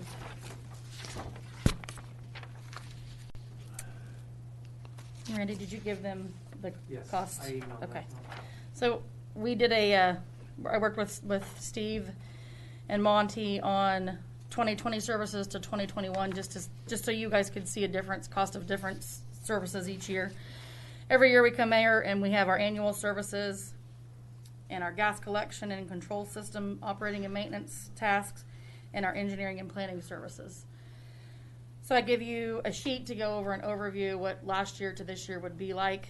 And I want to mention also that going back and looking at costs, since 2017 on certain services, or 2018 on, for instance, the annual services, groundwater. Of course, in 2019 we had it's a 5-year, it's required by KDHE, 5-year sampling event, so that was when it was a little more expensive. That's what Monty was talking about when it used to be $75,000 and it went down to $46,000. But those costs of $42,800 have been the same since 2018. And I want to go through this if you have questions, let me know, but I want to make sure you guys understand that the costs that are, SCS has been very good to work with. Communication is very well between all of us as the county goes, myself, and with SCS. The attentiveness to what goes on at the landfill, for instance, on our gas system. It is a operation nightmare to a point. We currently, for instance, yesterday we have 2 flares out at the landfill on our Site B, which is the old city landfill from a long, long time ago, and then we have Site D, which is our current site we're in now, active site. Both of those flares went down yesterday, and we have 5 days to get those up in operations and running, or we are not in compliance with KDHE and we have to give them notification. We did get one of them running. One of our employees actually did Site B yesterday, so we're still working on Site D. But it's operations headache when we do what we can, but we have the experts from SCS that knows what their knowledge is on gas remediation systems to get those up and running like they should. So first I want to ask if you have any questions on the cost, but I want to go through each task, and so that way you guys understand. Daniel, I know you're new. There's a lot that goes on with the landfill and how things go. So if you don't mind, I'll go through each. That way it kind of gives you some knowledge too. And stop me if you need to have any questions.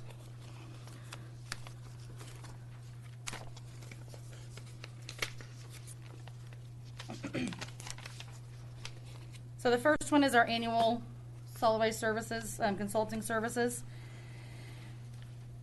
We have to do groundwater samplings every May and November out at the landfill. And with that being said, we have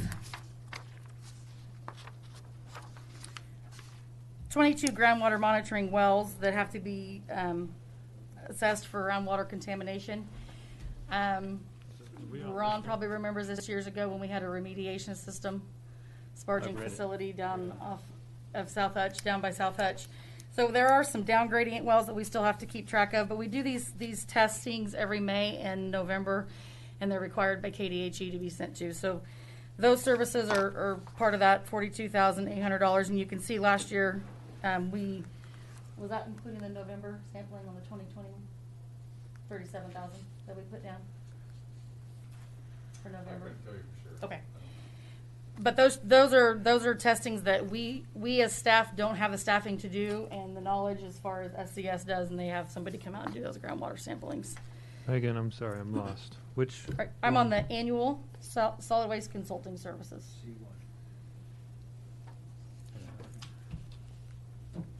You need a copy?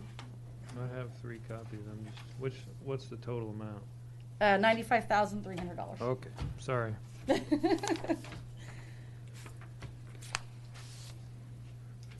Keep going. I'm sorry. Okay.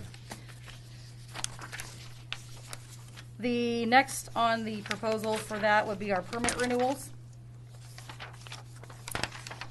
The permit renewals is basically our insurance cards you run and operate under KDHE regulations. And we have to do the permit renewals in May of every year. We have, of course, we are all under now one permit, which is permit 723. We used to have permit 287, which was construction and demolition. But now that we are doing our vertical expansion and we're going to be all under one permit, we have permit 723 that we will have, and also permit 607, which is our household hazardous waste facility. Those have to be permitted through the state and approved with closure costs, post-closure costs, and I know you've heard those terms before when it comes to permitting. And those costs have not changed since 2017. We've got quarterly landfill gas monitoring and reporting. That is actually one that we have gas wells on site with our gas collection system that we have to turn in reporting to KDHE on a quarterly and monthly basis. We have an individual, an employee at Reno County that does weekly monitoring on a few gas wells that we've had some high methane hits. We also transmit those results to Steve at SCS or to one of his employees, and then we stay in communication with KDHE to stay in compliance on our gas readings. The cost of that scope is $5,000. And then on the on-call professional services, those are any services that are out of scope of work that is not previously listed that comes up for engineering or technical assistance. Anything that we might have come up, for instance, we have a sump that had to be extended. You know, when we get close to where we're putting trash and we can't cover up those sumps, or even gas wells that are out there themselves, we have to extend those gas wells. It just depends on how much trash we receive in, the time frame of all that goes on. Those are the kind of on-call services that we have to have the people with the equipment to do it, and the knowledge to install those gas wells or sumps or any of that type of work. So the cost for the whole entire scope of services was the $95,300. And on that last one of time and materials, we shouldn't intend to go over that. We'll look kind of like with the CQA work we work with. Anytime we get close to that budget, every month look at the invoices. I look and see where we're at on monthly services, and I keep a close eye on that and keep in communications to know that we won't go over on those time and materials. So that would be your first scope of work on the annual services. On task one, what does that entail? On the groundwater? Doing the sampling. So I'm going to have Monty come up and speak on the it's hydro-sleeve, and he can go into detail on how it works. And yeah, so we go out to all the monitoring wells. The state requires that you collect a water level and a sample for both volatile organic compounds, sometimes semi-volatile organic compounds, and then geochemicals that let you know whether any of the leachate has leached out of the landfill and is impacting groundwater. Years ago, you had that issue, which is why some of your monitoring costs were high, but those have been successfully resolved. So you're back to pretty much a standard groundwater monitoring regimen, but it's analytical costs, and that's about 30% of that is the laboratory costs for those. Then once you collect all the field work, state requires that you do a statistical analysis of all the data to show that there's no significant increase that would kick you into a more aggressive monitoring mode. You've been very fortunate that you haven't had that. Then we prepare a report that's about that thick that one of our geologists certifies and seals that everything's okay at the landfill. And really what it does is it serves as a detection system to make sure that the waste mass is not adversely impacting an aquifer. And the state requires you do those twice a year. So part of it, they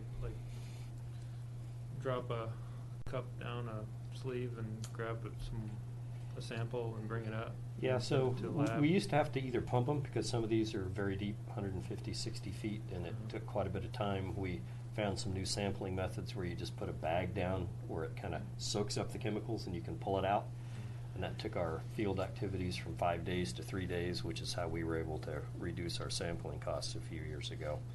So we tried to find ways to optimize that. Okay. Well, and we got 2 more of these to do, and Monty, I apologize if it seems like I'm grilling you. I just No. I'd just like to know. Absolutely not. And same with Megan. I owe you some time to go visit the operation, so I'm just trying to catch up. But well, I'm going to ask some dumb questions. So, well, it's a significant amount of work. There's a lot involved, and I think they're reasonable questions. So, like on task 1, is any of that stuff we can do in-house? Like do the sampling ourselves? Is that a significant percentage of task 1? You know, we have had some facilities in the past that have elected to internalize some of those services. What we find is if the people don't do that really every day, you end up with additional questions from the regulators about where's your chain of custody form, or you end up with a hit in something because something wasn't properly decontaminated. And there are some facilities who have a large enough level of effort that we sat down with them and kind of do some value engineering is what we call it, and figure out if you want to save some bucks, how can you do that? And so after you kind of have a value engineering session and you have a little more specificity on what that level of effort is, then you can make a decision about whether you should internalize and manage those costs differently over the long run. But understanding you may have to add another FTE or a half FTE to deal with those and do some training and things like that to make sure that you look at the total cost of what you're doing. And there's not a right way or a wrong way from your perspective, but the regulators look at it as here's the standard that you have to meet. Do we have to send those samples off, or can a local do that? Or a local water testing lab? SDK's really not set up for a lot of those. A lot of these are specialty analysis, and you know the lab industry is pretty brutal. So we go out and we've gotten very competitive pricing on your analytical work. So those are the things we looked at, was how do we reduce our field time? How do we reduce your outside costs for that? But it's a significant level of effort to collect all the groundwater samples, do the statistical analysis, and generate the We have report. quite a few wells to sample. Yeah.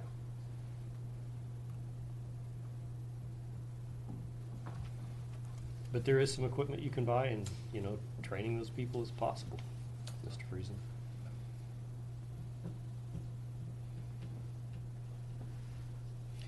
I think the other thing to note here, just from a big picture standpoint, two of you are relatively new commissioners that are coming into this, and you are at the apex of your capital spending for a 5-year planning effort. That this will go down in the future, and you guys, if I'm in your position, I'm looking at it and saying, man, you guys are spending a lot of money out here at this landfill. And you are. But it is a result of a long-term coordinated capital improvement effort for your facility. And that's one thing I've talked to Megan about before, and we'll get around to that eventually, is pricing and so forth. Yeah. I think that's coming up in a Yeah, month or you two. get to see me again in about another month. I mean, is all of this going to increase pricing? All of those things are built into the rate structures that are there, but if you look at what our costs are relative to the overall facility, we're probably 3 to 5%. You're a close second to our equipment purchases. Are we? Yeah. Okay. Then I'm off of that number significantly. And a lot of that's dictated that we don't have any control over. We are regulated by KDAG and the EPA. Is it a In the crazy thing, crazy thing to talk about, like the health department has environmental people? Like, can they help with some of this testing? Is that crazy? I think it's different. That's on the. Kind of, they're doing, septic systems, different things versus. Yeah, they need to be OSHA 40-hour hazardous waste trainer trained, and there's some additional training. Again, you can do those things, and I would offer that as you learn about this, that we would give you a complimentary, what I would call value engineering session, to sit down and really allow you to get into the weeds of this. So as a policymaker, you understand how your money's being spent, where you think you could change things, because you're going to own this facility for a long, long time, that if there's some policy changes that you want to look at, do those give you the cost benefit that you want out of it over whatever time period you're looking at? Well, I'm just with Commissioner Sellers a little bit on, there's an FTE, there's an FTE. On the other hand, I don't really want to just add more overhead to the county either. So I think we're comparing your services to an FTE. Correct. And then a lot of these are going to slow down. And one of the things we've talked to Megan about is, and she mentioned this, your gas system is a compliance headache. And gas systems are at all landfills. And one of the things that we've talked about is we work with some landfill gas developers, and we have some ourselves, where they could pick that up, pay you a royalty, and all those permit things are still done, but you're not picking up the cost for them anymore. So those are the things I think over the next few months, as Megan gets a few things out of her hair, that I would offer that we talk about, so you could think and understand what do the long-term spends look like for your facility. I think it would help, it helped me an awful lot, Daniel, is when I went out and spent some time and took a tour, got to meet, got to look, got to see, got to ask questions, and I think that is a tremendous deal if you can spend 3 hours, something like that. Yeah, 2 I'll do hours. that. I'll There's do a it. lot of moving Yeah. parts that go on, and I think it'd help you understand more of how our system works, how with the employees and the staffing we have on staff.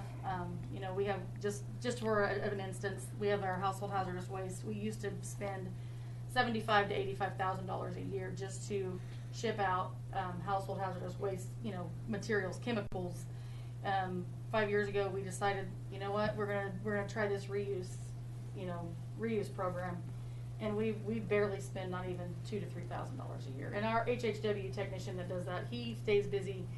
You have to have, you know, exact labels, you know, to be putting it into the reuse building. I mean, he would be the one that comes to my mind, but time frame wise, I don't think we would be savings ahead if we would. Well, yeah, I'm happy to commit to coming out there. Megan will probably make me run a test on one of the wells. And May with you, yeah. Monty, you brought up something that we talked about a year ago or a couple of years ago on gas collection, and correct me if I'm wrong, you've always said that we don't have a feasible approach towards reuse. Is that changing at this point? It is changing, and there's a couple of reasons that's changing. Some of the technologies are better, and so the economics are a little bit better. Some of the renewable energy credits are at the point that they can help, even though you've got lower gas prices. That kind of offsets the low market cost of that. The other thing, too, is we actually had a flow meter on the flare that wasn't reading accurately. We always thought, well, we should be getting more gas than that. Well, it finally died, and we put a new one on, and it's like, oh, you do have enough gas. That, and with the additional waste that's being placed, and as it ages, we've been approached by a couple of people to help us navigate that with Megan, and that's something that. can we just hook it up to the generator she's buying? So there's a couple ways to do that. You can compress it and put it in a pipeline. You can use it for a generator to generate electricity, and those are the options. But we would like to talk to you about that, but you've got so many moving parts now, we didn't feel like it was the right time to put one more thing on the table. Okay. I've taken tours and been involved with dairies that have collected the methane off of that and mix a touch of propane with it to make it cleaner. And there's some scrubbing that has to be done, and I Correct. have no idea what those cost. Well, so the economics on that are, they have changed rapidly in the past few years. And again, I would recommend that it's something that be taken a closer look at once we get some of these other things kind of settled down and you're not going so many different directions. I know I was on a 700 cow dairy that didn't have electric line going into it. Mm-hmm. Right. Are we approving these individually? I don't. I Do don't. you, Daniel? I would make the No. motion at this point in time to accept SCS engineers' proposals for 2021 as listed in 1, 2, and 3. Okay, the motion's been made. Second? Well, we only went through one so Well, far. If you'd like to go through 2 and 3, you certainly. I could speed it up. if you Speed need it me to. up. Okay, all right. So my motion died for lack of a second.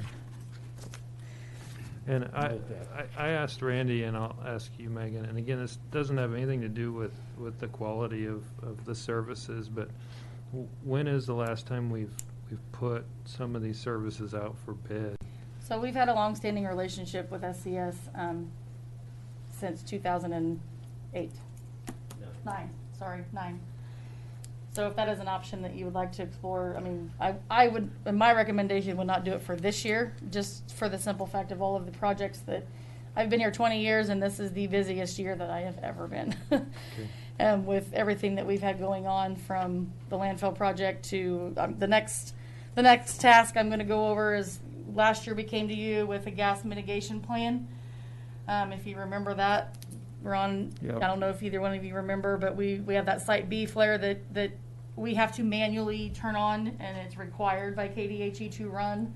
We manually turn that on about every 5 days for sure, but that's in this next scope of work. It's going to be to where we can connect it basically to Site D flares, so we will only have one flare to manage, which will also be a little bit of a cost savings at some point, with having only one flare instead of 2 flares going down with moving parts. So you'll run that one from the north to the south? The one on the north side, or the south side, is Site D flare. Site B flare is the one over kind of close to the shop off of Mohawk. Okay. Yeah. That's And it's, this one? yes, it's in the $166,300. So this is the cost associated with connecting or designing? So if you look down on, that'll be it's in the engineering, but to give you up to speed. So we have every month, if you want to go through real quick, we have a lot of reporting that goes in with this as well, with air greenhouse gas, which I believe, if we, help me if I'm wrong on the greenhouse gas, do we get out of NSPS? No, you're still in NSPS. That's right, that's right. This is a NSPS is tied to EPA. And so we have a lot of permitting reporting that we have to do, especially the months, March, April. We're getting into that time frame on air emissions, a lot of air quality reporting that has to go into it, and there's a lot of time that gets spent on these reports, and when they come back to me, they're thick. So Okay.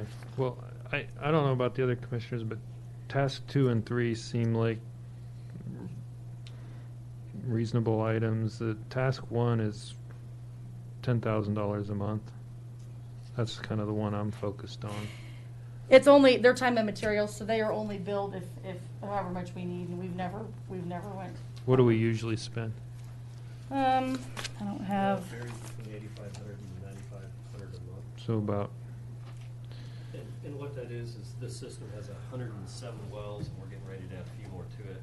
And you have to balance those because the air regulations require that you have very limited amounts of oxygen and other gases introduced into the system. So it's very manual intensive, and it changes. You know, it's not something you set it and forget it. And then you have to measure the gas concentrations around M2, and if there's any changes. is this a bad system? No. Like, it costs $10K a month to operate.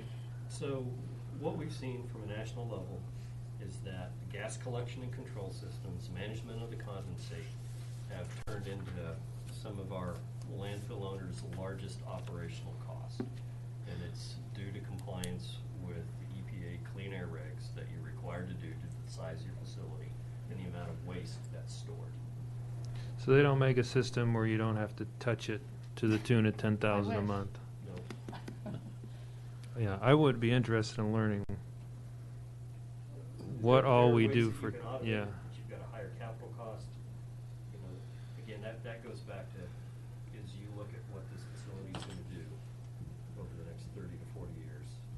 Okay. Probably sit back and understand some of this stuff. Yeah, so you we're know how the just- money's being spent. Yeah, we're burning $10,000 a month, literally. Yes, Okay. you're correct. And that's why we have advocated that you get to the point where somebody's doing the gas system for you, and you take that off your plate. Okay. I'm ready. Okay, so the final one is the engineering and planning services of $78,900. So what Bonnie was just discussing on task 2, so we just talked about this, it's cell 7 gas collection expansion design.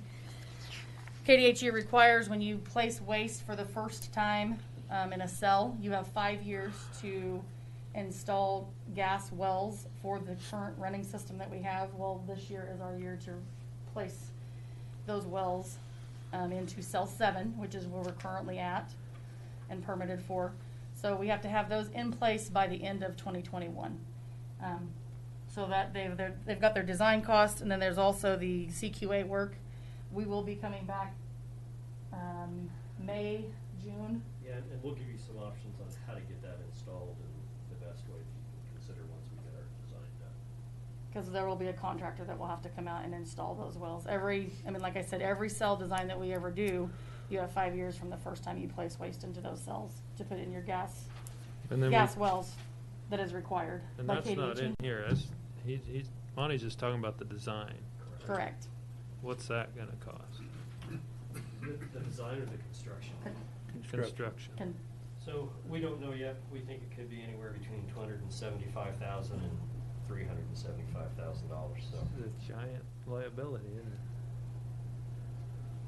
yeah, and you got to make sure that whoever builds it does it right. That they don't drill a hole through the bottom of your liner. That somebody doesn't. This is very dangerous work. When you have a 3-foot diameter hole that's emitting a flammable gas, and then you have to put a well inside it, and then you have to install hundreds of feet of trenching in that same atmosphere to make it work. So it's not your typical open cut trench water line utility project. Daniel, I'm amazed at the costs that we have associated with this, but the best thing I've had since I've been on the commission is Monty's assurance that our present location is good for 50 years, maybe 48 years now. You have a lot of space left in that facility. The cost of relocating a landfill in Reno County would be enormous, and so.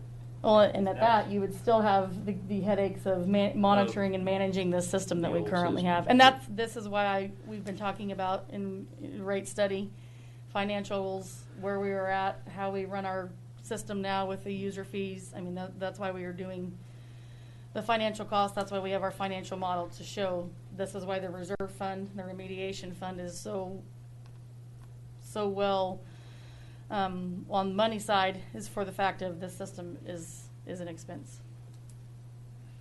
Okay, because you're still collecting from the old one. Yes. So we have two. We have a closed northeast corner of landfill, that which is the old city intersection. landfill, which is where the landfill shop is on Clark Road, Site B, which is where the one flare is. And then if you jump across the road of Mohawk, when you come out, I'll be able to show you where all these are at, where our old construction demolition site used to be that we closed. Then you have our active site of municipal solid waste where you're currently placing waste. So like I said, there's a lot of moving parts. There's a lot of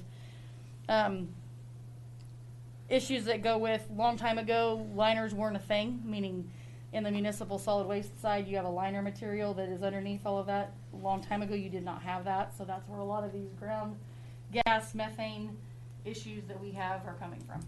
And one of the other things is you're installing a system to collect gas that also has water in it.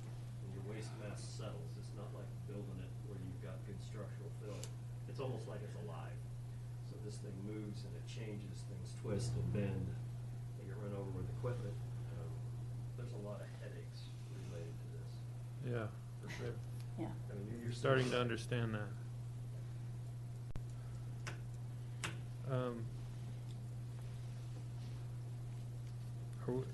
Are you done with number 3 here? Oh, yes, Okay. yes. I don't know if you had any other questions. The financial model and master plan update, when we had our work study session a couple months ago, that's going to be included for us to come to you as commissioners. I don't know if we'll do another work. Randy and I kind of discussed maybe doing another type of a work study session. The 5th Tuesday in March, possibly. Yes. And So I that would- way we could spend some time. We'll have a presentation of a recommendation of what we are recommending as myself as Reno County with a financial plan, as well as working with SCS on this financial. I mean, it's not a 5-year term. It's a long term, 10 plus years. And I would encourage you to talk to all the commissioners individually before you put a lot of work into it, because I think there's quite a differing range of opinions. And so any way we can find some consensus individually, or at least provide input so you have a range of options, it might speed up the presentation. And we've got those various options and scenarios queued out for you guys, kind of a menu item, so you can see which works best. I was wondering, so this number 3 is more of kind of recommendations and consulting moving forward, right? This 80,000, 78,900. Yeah. So you need your volume calculations done so you can determine how long your cells last and when to project out to build your new cell. Mhm. Your gas collection, expansion design, and oversight, that's a regulatory requirement for what you're gonna have to do. And those services won't be, next year, they won't be in this plan, this proposal? So like what I wrote down is things that I'd like to see from a consulting perspective is, you mentioned we could get a royalty or something for the gas. You mentioned value engineering. Like, it seemed like there's enough permits here that maybe some in-house filing could be done. And I also wrote down automation. Are these things you can review in your consulting process to? Absolutely, yeah.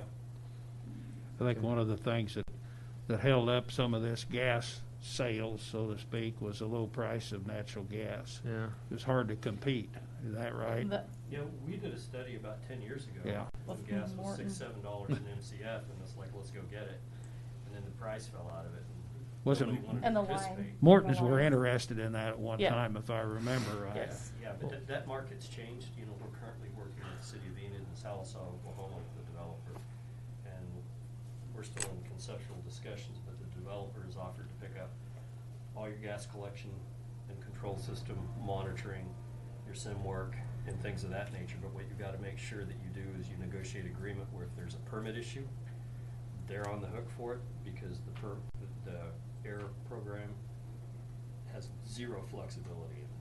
If you miss a date, you miss a date, and they're going to tell you about it. And so you got to make sure those things are considered in your commercial agreement. That my recommendation is that's how you turn your gas collection and control system and flip it to a different side of the balance sheet. Yeah, that'd be nice. So what of what I just mentioned there is included in here? Any of it? None of it yet. No. Okay. We felt like there was so many moving parts this year that we wanted to get the new facility up and running, get things going, Okay. get that off the plate, and then come Site back and look at this Okay. later in 2021 or 2022. When do you think you'll be done with the project? The new facility project, well, it's scheduled, Conco's November, but January of 2022 would be our Okay. move-in date. Yeah, but the schedule we got on Friday, so It it's was- very new, was the week before Thanksgiving. Yes. All right. This year. All right. Oh, any further questions? No. I'd make a motion to approve these three contracts from SCS. Item 7C. Okay, then, is there a second? I'll second. So, been I'm gonna approved. second it. You wouldn't second mine, Daniel, so I'm not gonna second. Fair enough. Fair enough. I figured there was something Yeah. like that. It's been moved and seconded to approve SCS Engineers' proposals to provide certain services, which are annual consulting services at a cost of $95,300, engineering and planning services at a cost of $78,900, air quality and gas collection and control operations, monitoring and maintenance services at a cost of $166,300. Further discussion? Call roll. Mr. Friesen? Yes. Mr. Sellers? Yes. Mr. Hirsch? Yes. And Daniel, Thank you got you. any time, Okay, just let me know. I'll be and out there. We'll spend half a day. Yeah. These And two. I'll either bore you or intrigue you, one of the two. Well, Megan, you little bit haven't of both, worked with maybe. Daniel yet, you better allow a couple of days. Well, thank you. Thank you. Thank you both.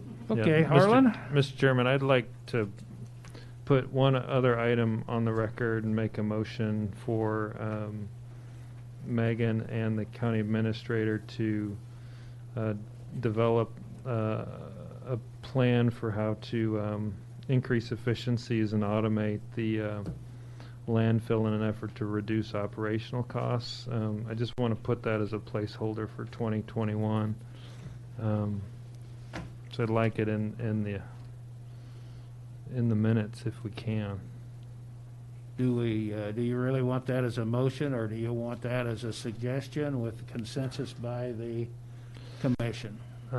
I'd be okay with a consensus. I mean, I'd like it to be a directive that shows back up here next year. Can Can I say something real quick? Sure. Is that Yeah. okay? Well, since you're just starting anew, Reno County has done a lot of self-performing work to reduce costs of operations.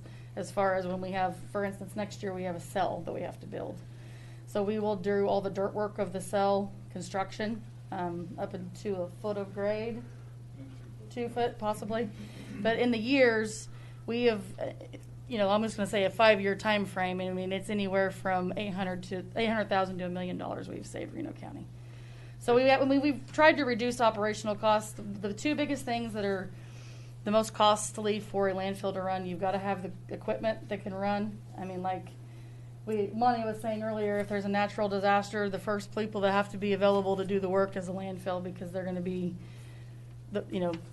taking the materials, taking the debris. Your materials and your employees and your equipment are your two biggest expenses. And don't take what I asked as an indication that I feel like you guys aren't saving money where you can. I've seen that in other departments too, where we're doing work in-house that's saving money, and sometimes we don't communicate that to our constituents enough, I would say. And I would encourage you, work with Lori when you save the county a few $100,000, write a press release about it. So I know you're doing good things. I just want to make it clear that I would like, after we get all of this done, to really work on reducing our operational expenses and look at ways to automate or bring a few things in-house where it makes sense, because we are spending a significant amount of money monthly right now. I think we're aware of that. I think that, would you consider, after you've been out to the landfill, to bring this up again next time? I'd be happy to do that. I Why don't withdraw you my do- motion. I would think that would be helpful. Okay, thank you. Yes, I think we all want to be as conservative as we can. And I did want to mention, we just had our 5-year safety mark. Back in November, our guys just got their coats, and I did get with Lori on that, and she took a picture of us last week. And so it's Good. our second 5-year no lost time without accident we've had since 2008. So Good I'm job. pretty proud of our team out there. Good job. And the environment we work in. So just to let you guys know. Okay, Thank you. Thank you, Megan. Arlen, would you like to Steve, come? Pardon? Bonnie. Thank you very much for coming over. Appreciate it.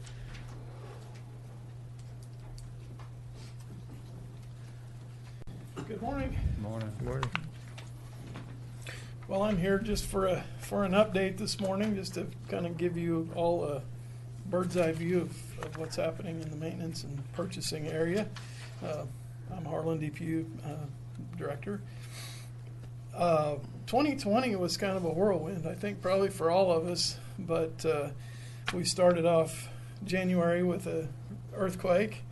And then not long after that, COVID-19 hit the area, and a very large amount of my time last year was spent on things related to those two concerns.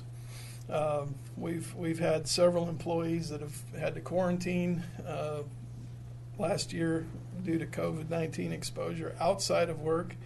But maintenance employees have done a great job of following safety and newly implemented department processes and procedures, and so far have avoided any COVID-related illnesses from work exposure. So we've been really fortunate in that regard. Just a shout out to some of the things that were happening with our department over the past year. Is while many employees around the nation, the county, and elsewhere were, all certainly unsure of the risks associated with the pandemic. People trying to work from home. Our custodial team continued to glove up and mask up every day and come to work and directing their efforts towards disinfection and sanitation of our facilities and common areas with the 12 buildings that we take care of as far as cleaning goes. Purchasing employees went above and beyond, I think, with helping departments find all sorts of things related to the county's COVID-19 response, and continue to do so. The city undertook a major remodel project at the Law Enforcement Center in 2020, which is on track to be wrapping up here within the next couple of months. Maintenance supervisor Jim Arneson has spent a lot of time involved with that project and representing the interests of the county and keeping tabs on what's happening over there. Many meetings were held with architects, engineers, and insurance adjusters in conjunction with the State Historic Preservation Office and the Kansas State Historical Society to develop a plan to address the earthquake damage in the courthouse, along with the window restoration and general weatherization projects that were previously in the development phase. And towards the end of the year, we replaced 13 rooftop units at the Community Corrections Building. Additionally, maintenance employees processed just under 3,000 miscellaneous work requests in 2020. Mike Matthews and his great crew of IT people really came to the rescue, I felt like, to help us out with options for working remotely.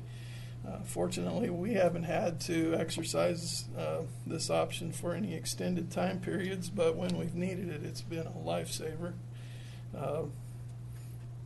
So management and purchasing employees, our department management and purchasing employees now have the ability to complete the vast majority of our essential functions from home if and when necessary. The new phone system currently under consideration will further enhance that ability for the department. So just a big thanks to Mike and his crew for all their help with that. Moving forward into 2021, just to touch on some of the capital improvement projects, bigger things that we'll be working on this year. Obviously, the courthouse improvement projects are going to be kind of a massive undertaking with a lot of the work being done by contractors, but it'll be a huge amount of time required from maintenance staff as well to help coordinate that, to move furniture and just all the things that will need to be done to coordinate those projects. We have a update and remodel scheduled for the Emergency Operations Center over at the Law Enforcement Center. We are planning to do that work primarily with in-house labor. It's going to be a challenge, but that's the plan at this point, and looking forward to getting that cleaned up a little bit for emergency management folks. We've got a project to replace windows at the K-State Extension Office sometime this year. Replacement generator at the Health Department, a mill and overlay of the parking lot west of the Law Enforcement Center, and then there'll be a lot of interior painting at the courthouse, that miscellaneous areas that are not impacted by the plaster repair or included in that scope. Which we will take on with our own people to take care of that. So yeah, finally, I'd like to really just express appreciation to all the departments around the county for all of the teamwork over the last year to work through some really challenging times, and specifically to maintenance and purchasing employees who do continue to take a lot of pride in their work and show up every day to support the mission of Reno County. 2020 was a challenge, and 2021 looks to be as well, but we have some really good people, and that's what makes it happen. So that's what I have for you today. If you have any questions, I'd be happy to answer them. Harlan, I have a couple questions. What percentage of the courthouse is under the contracted repainting, and what percent will your crews have to do?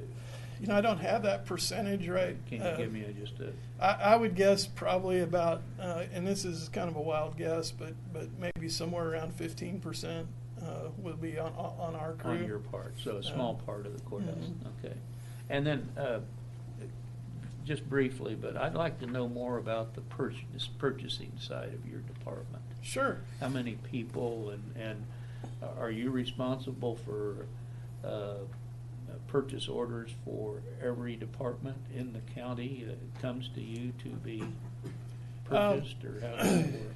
Okay, so the primary function of the purchasing department is stocking and supplying all of the office supplies for all county departments. So each county department, when they need whatever office-related supplies, they submit those requests to us, and our staff processes those requests and delivers those items out to the requesting department. We have our storeroom. We stock somewhere around 400 different items that we keep in inventory so that we have quick and rapid response and can provide what everybody needs in a timely manner. That number is about half what it used to be. We used to, 15 years ago, we had closer to 800 items that we kept in inventory. But as things have changed with availability and overnight shipping and things like that, and just people have become a lot more accustomed to getting exactly what they want. And so where we used to have 2 or 3 special orders a week for things that we didn't have and we didn't stock for everybody, now it's more like, some days it can be 8 or 10 different orders that we get that are just specific that individuals want. So we have we also stock custodial supplies for all of our facilities and deliver those out, and then spend a lot of time doing just miscellaneous research for all sorts of little things for departments that are needing to make a purchase. Generally, items that we would classify as being function specific to an individual department, we don't get involved with. For instance, we don't buy firearms or ammunition for the sheriff's department or asphalt for public works, things like that. But items that are used commonly by multiple departments, we get involved with and try to do whatever we can to make that process more efficient and take care of that. I have an office manager, Jennifer Lobbin, who does a tremendous amount of the purchasing and oversees that function. And then Matt Elliott is part-time as purchasing and part-time in maintenance. So that's the extent of the staffing. Basically, dedicated to purchasing would probably be a little bit less than one full-time employee. And that's all done down in South Hutch at the old weed building? Yes. Thank you. Mm-hmm. Anything else? Thank you. I believe so. Thank you. I was wondering if we would take, I could use about 5 minutes to get up and stretch. I think we've been here for quite a while, and I don't mean to make Don and Mark wait, but I'd like to take about 5 minutes for getting stretching.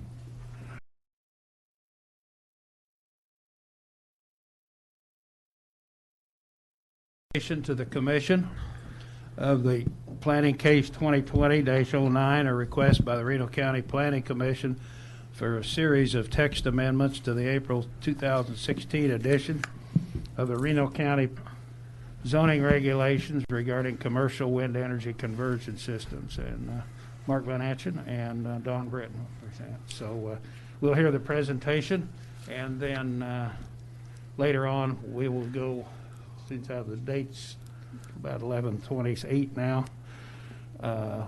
we'll probably break for lunch and then come back for a work study session with regarding to reviewing the planning that you're going to present to us now. Yep. Morning, Commissioners. Mark Von Atchen, County Planner. I just have a few brief statements regarding this. As you had stated, Commissioner Hurst, that you'll have a study session. So this is a text amendment to our current zoning regulations, and there's actually 3 components of that. You probably only looked at really the major component, but there's also 2 other ones. One of them is an amendment to our table of contents page, and what that does is that will add Article 23 to the table of contents page. The second amendment that you're under consideration is going to be the amendment to Article 15, 105, number 14, which is our commercial wind energy regulations. And essentially what we're doing there is we are striking everything that is current in our regulations. And then in place of that, we're just going to have a reference to Article 23. So when somebody looks at a conditional use permit for a commercial wind energy system, they will see that reference that you have to go back and refer to Article 23 of the regulations, rather than trying to insert a large document under where it's currently. We just reference that other article. And then, of course, the last amendment is the addition of Article 23, which is the proposed commercial wind energy conversion systems. In 2019 of December, the county commissioners really directed staff and the planning commission to review the current wind energy regulations and asked them to determine if an update to those regulations is necessary. And so the planning commission went through a thorough process to review the current regulations, and the planning commission did determine that new regulations were necessary, and they subsequently recommended approval of the documents that are before you today by a 5-to-1 vote. We were short one planning commission member during that process, so that's why there's only 6 votes by the planning commission. So with that, that's my brief presentation. I think the agenda request that I laid out before the commission, I think it's kind of a timeline of how we got to this point today. So if you had any questions on that, I'd be happy to answer them right now. Explain your first point, K-work, or your first one you made. The table of contents? Okay, I didn't hear you right, sorry. Okay. Yeah, so the first document here is actually the title page to the regulations, and that's our table of contents where you can go and refer to the different sections of the regulations. So that's the table of contents. Everything highlighted in yellow is what we are going to be adding to that. Okay. Any questions? Not yet. Oh. All right. Thank you. Okay. Thank you, Commissioner. County Administrator report. The only thing I have today, just to kind of mention the monthly reports by both appointed and elected officials. That's part of the packet. This will be included every month at the first Tuesday meeting of the month for all departments. All of them did participate on this one. Register of Deeds came in last night, but so I didn't know if you guys had any questions or like that format, other than the annual conversation with each director at some point this year. Does this what you received? Is that the kind of information you would like to receive from the directors? I liked what we received. I think it was bad that it was late, and I think the department heads and elected officials ought to realize that we're asking for this to be part of the agenda to packet that comes out on Thursday. Second comment there is the Register of Deeds in a report says that due to increased activity in properties being bought and sold within the county, that she feels that she's short of staff. I personally think that the county administrator should work with her and determine whether we need to do something now. If we have a problem, there's no sense waiting for a budget year to look into a problem. I think I'd like a report from the county administrator on what he recommends to cure what she claims to be a shortage of staff. Okay.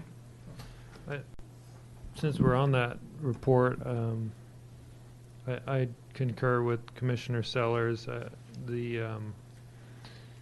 think that is one department that has a lot of opportunities for technology efficiencies, and we need to keep pushing that. And I would, along with what Commissioner Sellers mentioned, it would be good to understand what the metrics are as far as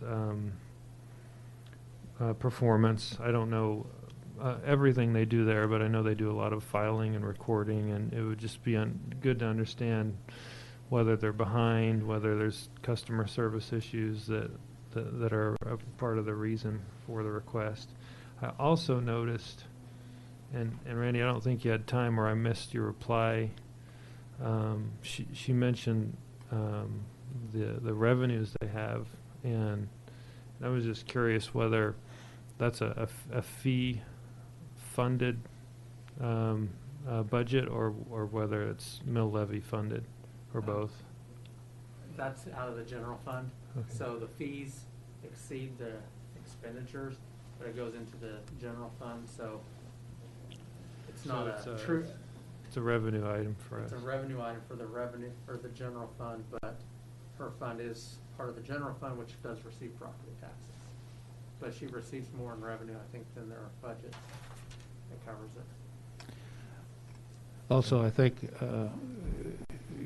this happened before you were starting to attend, but they've done quite a bit of upgrading in their storage facilities as far as the registered deeds are concerned now, how efficient. But one thing I would say is if there was a problem, then communicate to the administrator when you start having those situations, and that way you don't wait a month. So, okay, County Councilor.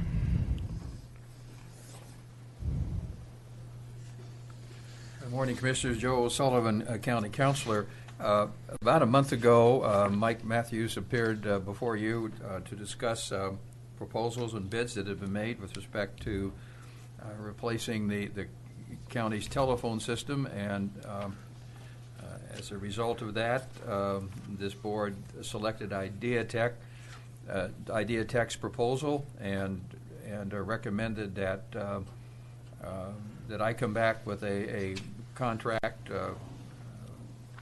with respect to the proposal, and that's what we have here today. Joe, if you don't mind, before you get into that, we'll take that after we get done with the commission. Oh, I'm sorry. I thought you were okay. No, just any other. I'm sorry. Okay. I didn't. All right. Be back. Yeah. Sorry, Beth. And reasons for that we've been asked to have. Sure. Okay. Commissioner Friesen? Yep. You always catch me off guard here. I'm going to pull up my notes. Sorry.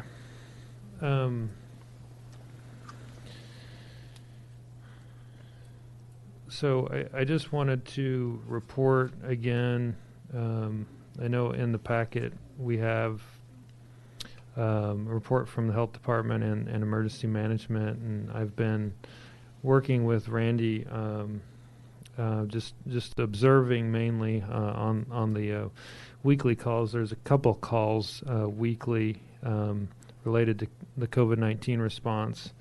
One of them on Monday is the community partners and Reno County staff, and that's just community partners are Prairie Star, the clinic, and the hospital, and they just talk through both kind of upcoming issues and coordination and kind of longer term planning, and they're doing a good job.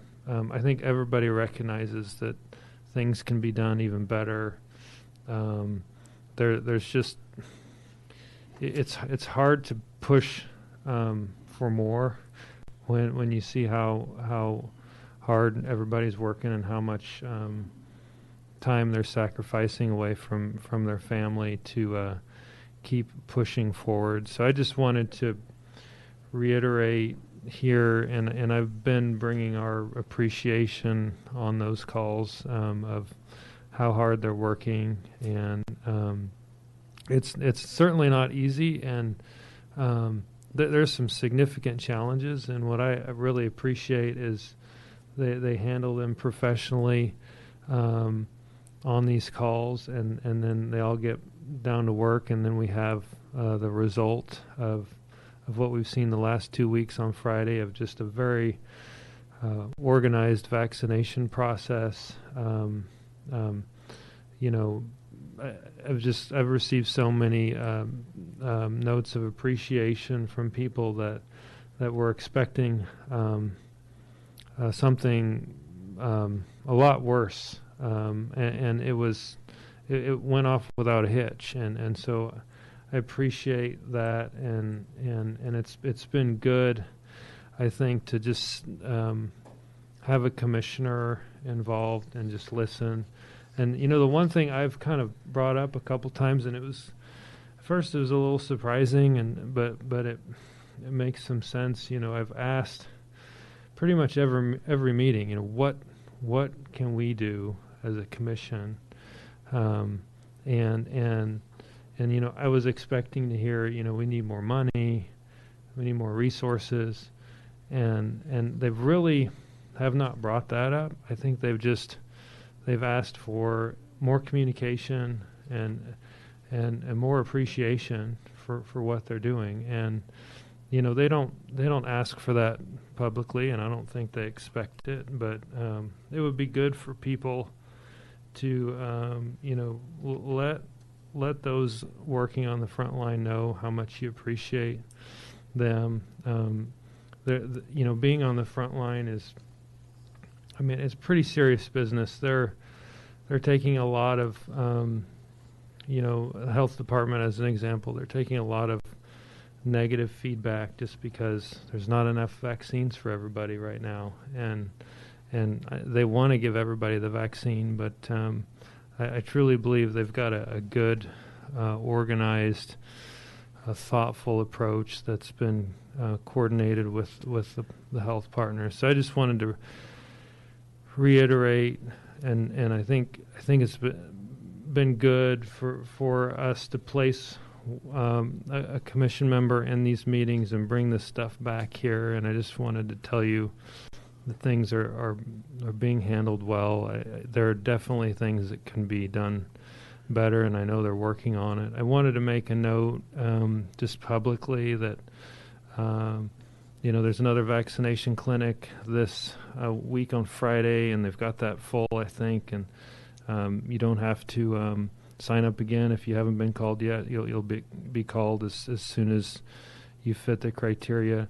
They also noted that vaccines are starting to come in, or they're at least being ordered now by pharmacies. So they think that local pharmacies will soon have additional vaccines, and the clinic and Prairie Star are also doing these, and they're trying to coordinate that with the list. So if somebody gets something somewhere else, they're gonna cross-reference it. So that's just the report I have on the COVID-19 items. Just going to look here if I had anything else. I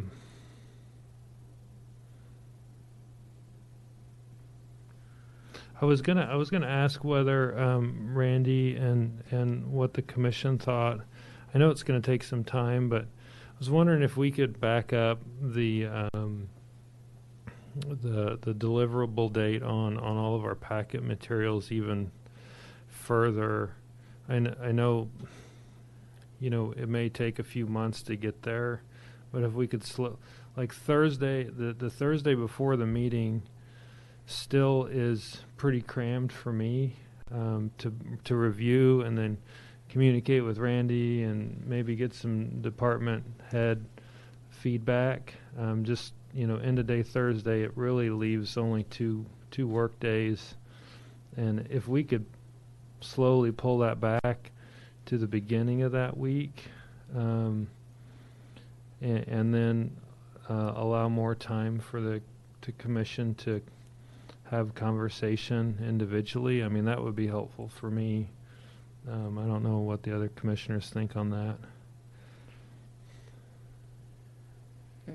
I think your idea is good. I know that at this point, I think, I'm not trying to speak for Randy, but he thinks getting it out on Thursday is a huge task. But I do agree is if in a methodical method, if we could move that up some more and make, I think it would help the process.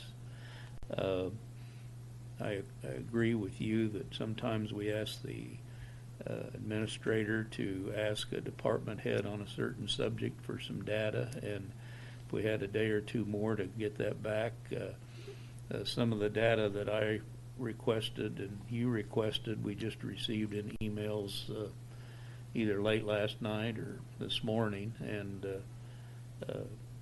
I don't know that the administrator can, but I think it's a legitimate request to see as time goes on if we can't plan ahead more and get the agenda out earlier. Randy, you want to react to that? Well, I think, we can make it, we just move up the deadline, we can get it out earlier. There may be items that get missed and have to wait till a future meeting. That's really the main difference. I mean, right now, I think noon on Wednesday is the deadline to get the information, and then making sure we have all the correct information before the packet actually goes out is what takes to the next day. We probably could move it up to Wednesday, a day, or see if we can't just get it, see what we can do about processing it quicker. The challenge is if someone puts an item on the agenda or request, but they're missing some information, and as Shonda and I proofread it, we may need additional documents. That's kind of what takes some time of getting it. As I heard Daniel's request, Randy, was to maybe go through a process to think about this and not react immediately, but let's see, we're moving to the 2 meetings a month. We're going to learn from that, how the system works and so forth, and let's as far as I'm concerned, I think his request is a positive one, that if there can be a little bit more time in there, I think it's positive for everybody, including yourself, but not have to be bombarded with questions Friday afternoon that you can't get an answer to until Monday, and then got to have them out Monday. That's a tight time frame. And it may be something where we could say, consent agenda items and old business probably don't need as much heads up as like a new business item. If we could get at least new business items sooner, that might be a step in the right direction. But Commissioner Sellers is right. I think you don't have to make any decision today. We can just process through what some changes would look like in the next few months. That might help. That's all I'm looking for. It might depend upon whether it's the second or the fourth meeting too.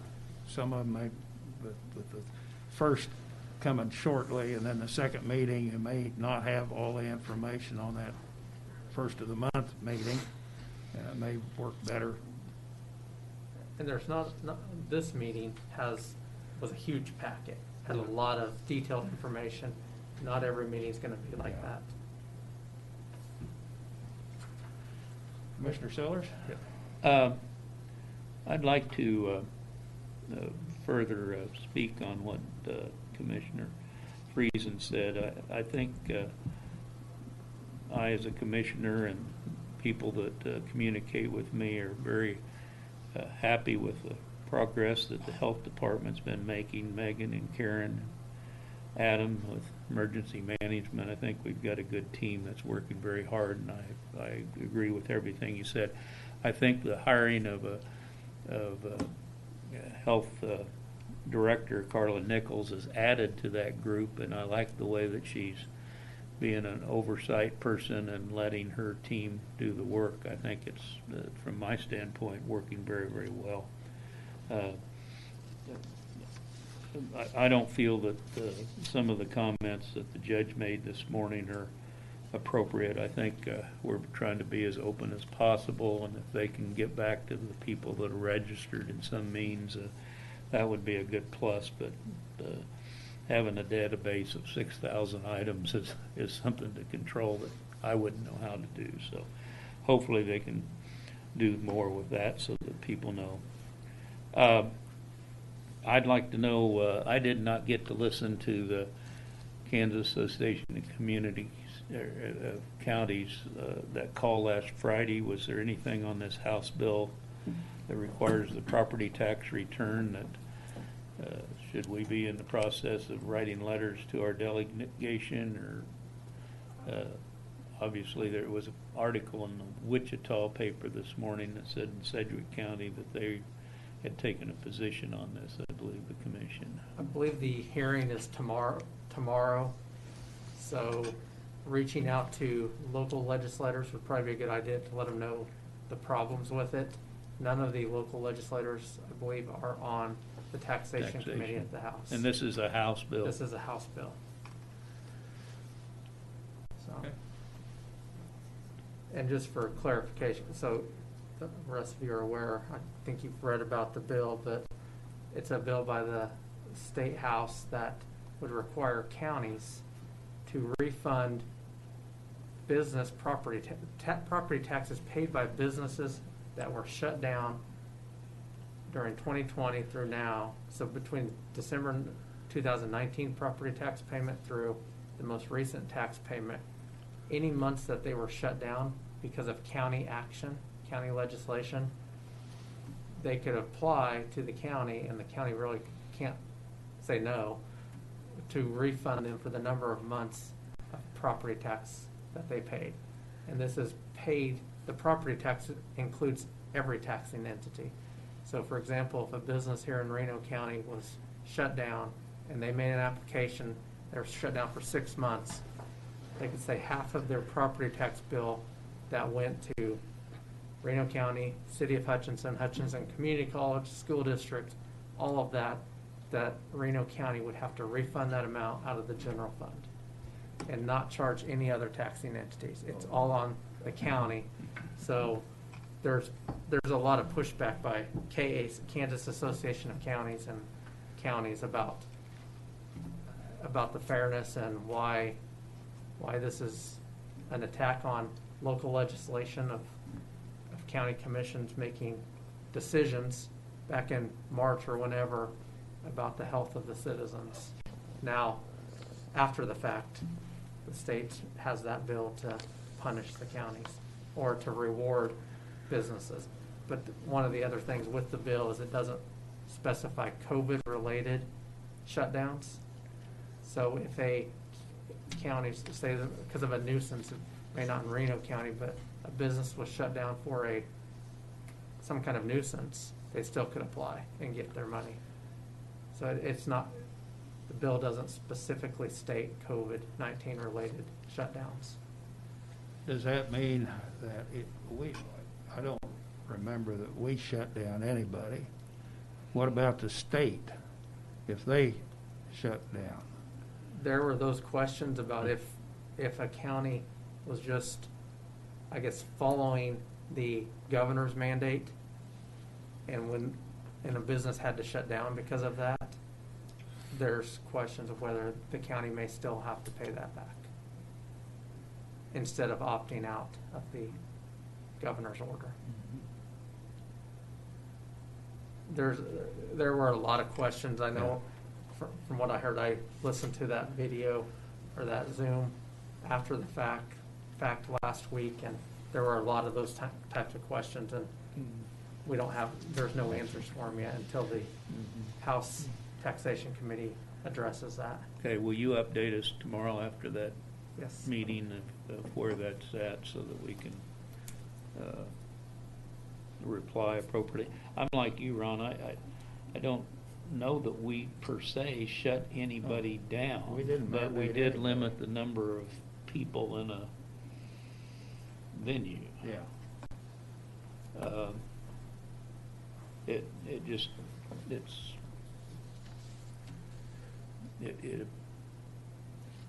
appears to me that there's some legislators wanting to again play politics with things where we're trying to keep people safe. Only have one thing, and that's Randy and I attended the EMS transparency meeting last week, and I thought our administrator did an excellent job of bringing up the questions that we had regarding not only the long term, but also the efficiencies within, and had some pretty good answers with regards to the increase or decrease in billing time that they've enhanced. They've sure cut down the amount of waiting to get billed and coded, billed, and then get their money back. So I thought it was a pretty good meeting. Randy, do you have anything more you want to share? I agree, it was a good meeting. As you mentioned, the billing time has been cut drastically back from a year and a half 45 ago. days, something like that. 45 days before a bill would go out after a call, and then there's 4 to 6 weeks before maybe insurance, they may even get their money now. I think it's a couple days or that they're getting the bill out after a call, so that helps them get the revenue, and the collection makes it a lot easier for them to get the money from the health insurance companies. And I think we're starting that discussion on our position with regards to the money that we pay into EMS. I think that's starting of that discussion. So that's all I have. So this time, County Councilor, we'll turn it to you now because Mr. Friesen, Commissioner Friesen, has opted to go out of the meeting rather than stay here during a discussion which involves a company he's involved with. Okay, well, as I said, you asked me to come back with respect to the Idea Tech proposal for telephone service agreement with a contract that's acceptable, and you have that before you. Counsel for Idea Tech is very accommodating. He drafted this agreement, presented it to me, and I look at it for matters of particular concern from a legal standpoint. There are a lot of boilerplate provisions in here, which are most of these issues, most of the paragraphs and subject matters the county has no issues with. I asked Mike Matthews to look at it, and he's satisfied with it. A couple of areas I would point out to you, one specifically that Commissioner Sellers asked me about. You'll notice and this is something that one of the areas that I look at, the termination clause, paragraph 8 on page 2. If the county, at its sole option, terminates this agreement for any reason, provided that all sums, we can cancel it. We may terminate all sums that they've rendered for services they've rendered have to be paid immediately, and we could be subject to a termination liability which would be equal to all charges for services rendered to date of the termination plus the monthly recurring charge for services for the remaining term selected by the customer, which, I mean, you could terminate if you follow this literally and you terminated 4 years early, you could pay service charges for 4 years. However, that was that particular, a lot of these paragraphs need to be read in connection with each other. So that issue is addressed at paragraph 3, for one, on page 1. The last sentence says that customer this has to do with service date and term. Customer may be subject to a termination liability as set forth in Section 8 of this agreement unless the termination is due to default or breach of the agreement by Idea Tech. So that's one remedy. Also, paragraph 9, I would point out to you, it deals with service interruptions and credit allowances. And counsel, the very last sentence of paragraph 9, and it appears on page 3, it starts with the words about 5 or 6 lines up from the bottom. In the event service is interrupted for a period of 48 hours, and it is determined by the parties that the interruption is not caused by the customer or caused by the customer's equipment and so forth, customer may elect to terminate the agreement immediately and shall not be charged any termination liability. And he also assured me that Idea Tech has emergency protocols established so that we can continue and make and receive phone calls. The reason this is important is that this telephone service is part of the internet service, and if it goes down, the telephone lines go away. So that would be a termination clause for cause, certainly. And I would also finally point out to you, and this is something we put in our contracts, and that's paragraph 21 on page 5. A number of years ago, we prepared a Reno County contractual provisions attachment, which we asked to be, and it's attached to this particular agreement, that we asked that this be attached to most vendor contracts that we sign. It addresses areas that we frequently see in contracts that are presented to us with which we have issues. And so basically, these are this particular contract provision, first of all, is adopted into this contract by reference at the paragraph 23, I said. I think so. 21, excuse me. And if there is a conflict between the main agreement and the attachment applies. And that saves us from going in and having them amend a number of provisions. So one of the provisions in the contractual provisions attachment pertains to termination due to lack of funding and appropriation. This is the Kansas cash basis law. And we have the option here to terminate this agreement if funds are not budgeted and lawfully available for that purpose. And if that occurs, we can terminate this contract, and we would not be liable, say, at the end of a particular year, and we would not be responsible for any contractual charges beyond the date of our termination. So this is addressed in many ways. We're not looking to terminate this. This is a proposal, as I understand it, in which there's a certain amount of upfront fees having to do with I think those are on Exhibit B attached, having to do with certain equipment that has to be acquired and installed and certain work that has to be done. That's paid up front. The service charges are less than what other vendors would have charged us. However, other vendors' expenses for the one that are otherwise listed as one-time charges by Ideatech are, as I understood it, were reflected for repayment in their service charges. So we anticipate that this will be a 5-year contract. It will go smoothly. We will have no reason to terminate except for cause. But if we do, we have no exposure as far as I'm concerned. I think we've addressed that. So I could go through some of the other provisions of the attached contractual provisions. One of the things that I look at is the time when we have to pay for services, and that's modified at paragraph 1 to show that our obligation to pay is 30 days after we've received an invoice. And that's a little different than the standard provision, but that gives us time to process accounts payable, particularly since the Commission has gone to 2 meetings a month. The Commission has to approve all claims. We want to make sure that we have enough time to process, to get the bills paid, approved and paid, and not to incur interest or other charges. So I'm satisfied with this.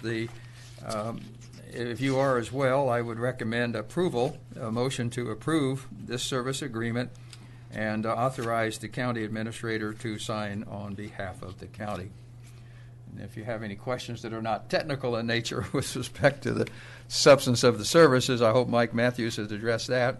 I'd be glad to answer those. My only question on the termination, and you went through several paragraphs and you say that we're covered, but we're covered if there's an outage more than 4 days, and we're covered if we don't have any money or something of this nature. I guess the question I had is if they just generally give crappy, poor service, can we get out of this agreement by saying you're not living up to quality standards? That'd be breach of agreement, right. And That's so also you're covered. saying we're covered by that? I believe so, yes. Thank you. I would move that we approve the contract with Ideatech for phone services. I'll second the motion. Any further? And I take back the word crappy. I should have said some other word than. Too late. Too late? Too late. You won't let me But you take can it. still, You won't you let know, me amend my motion. Okay. You still covered yourself pretty good. All right, and so roll call. Yes. Yes. Let it be known that Commissioner Friesen was on the meeting. Okay. At this time, we'll adjourn the county commission meeting, or is it recess? Recess. We'll recess the county commission meeting until How long do you want? 1:30. 1:30? Recess until 1:30.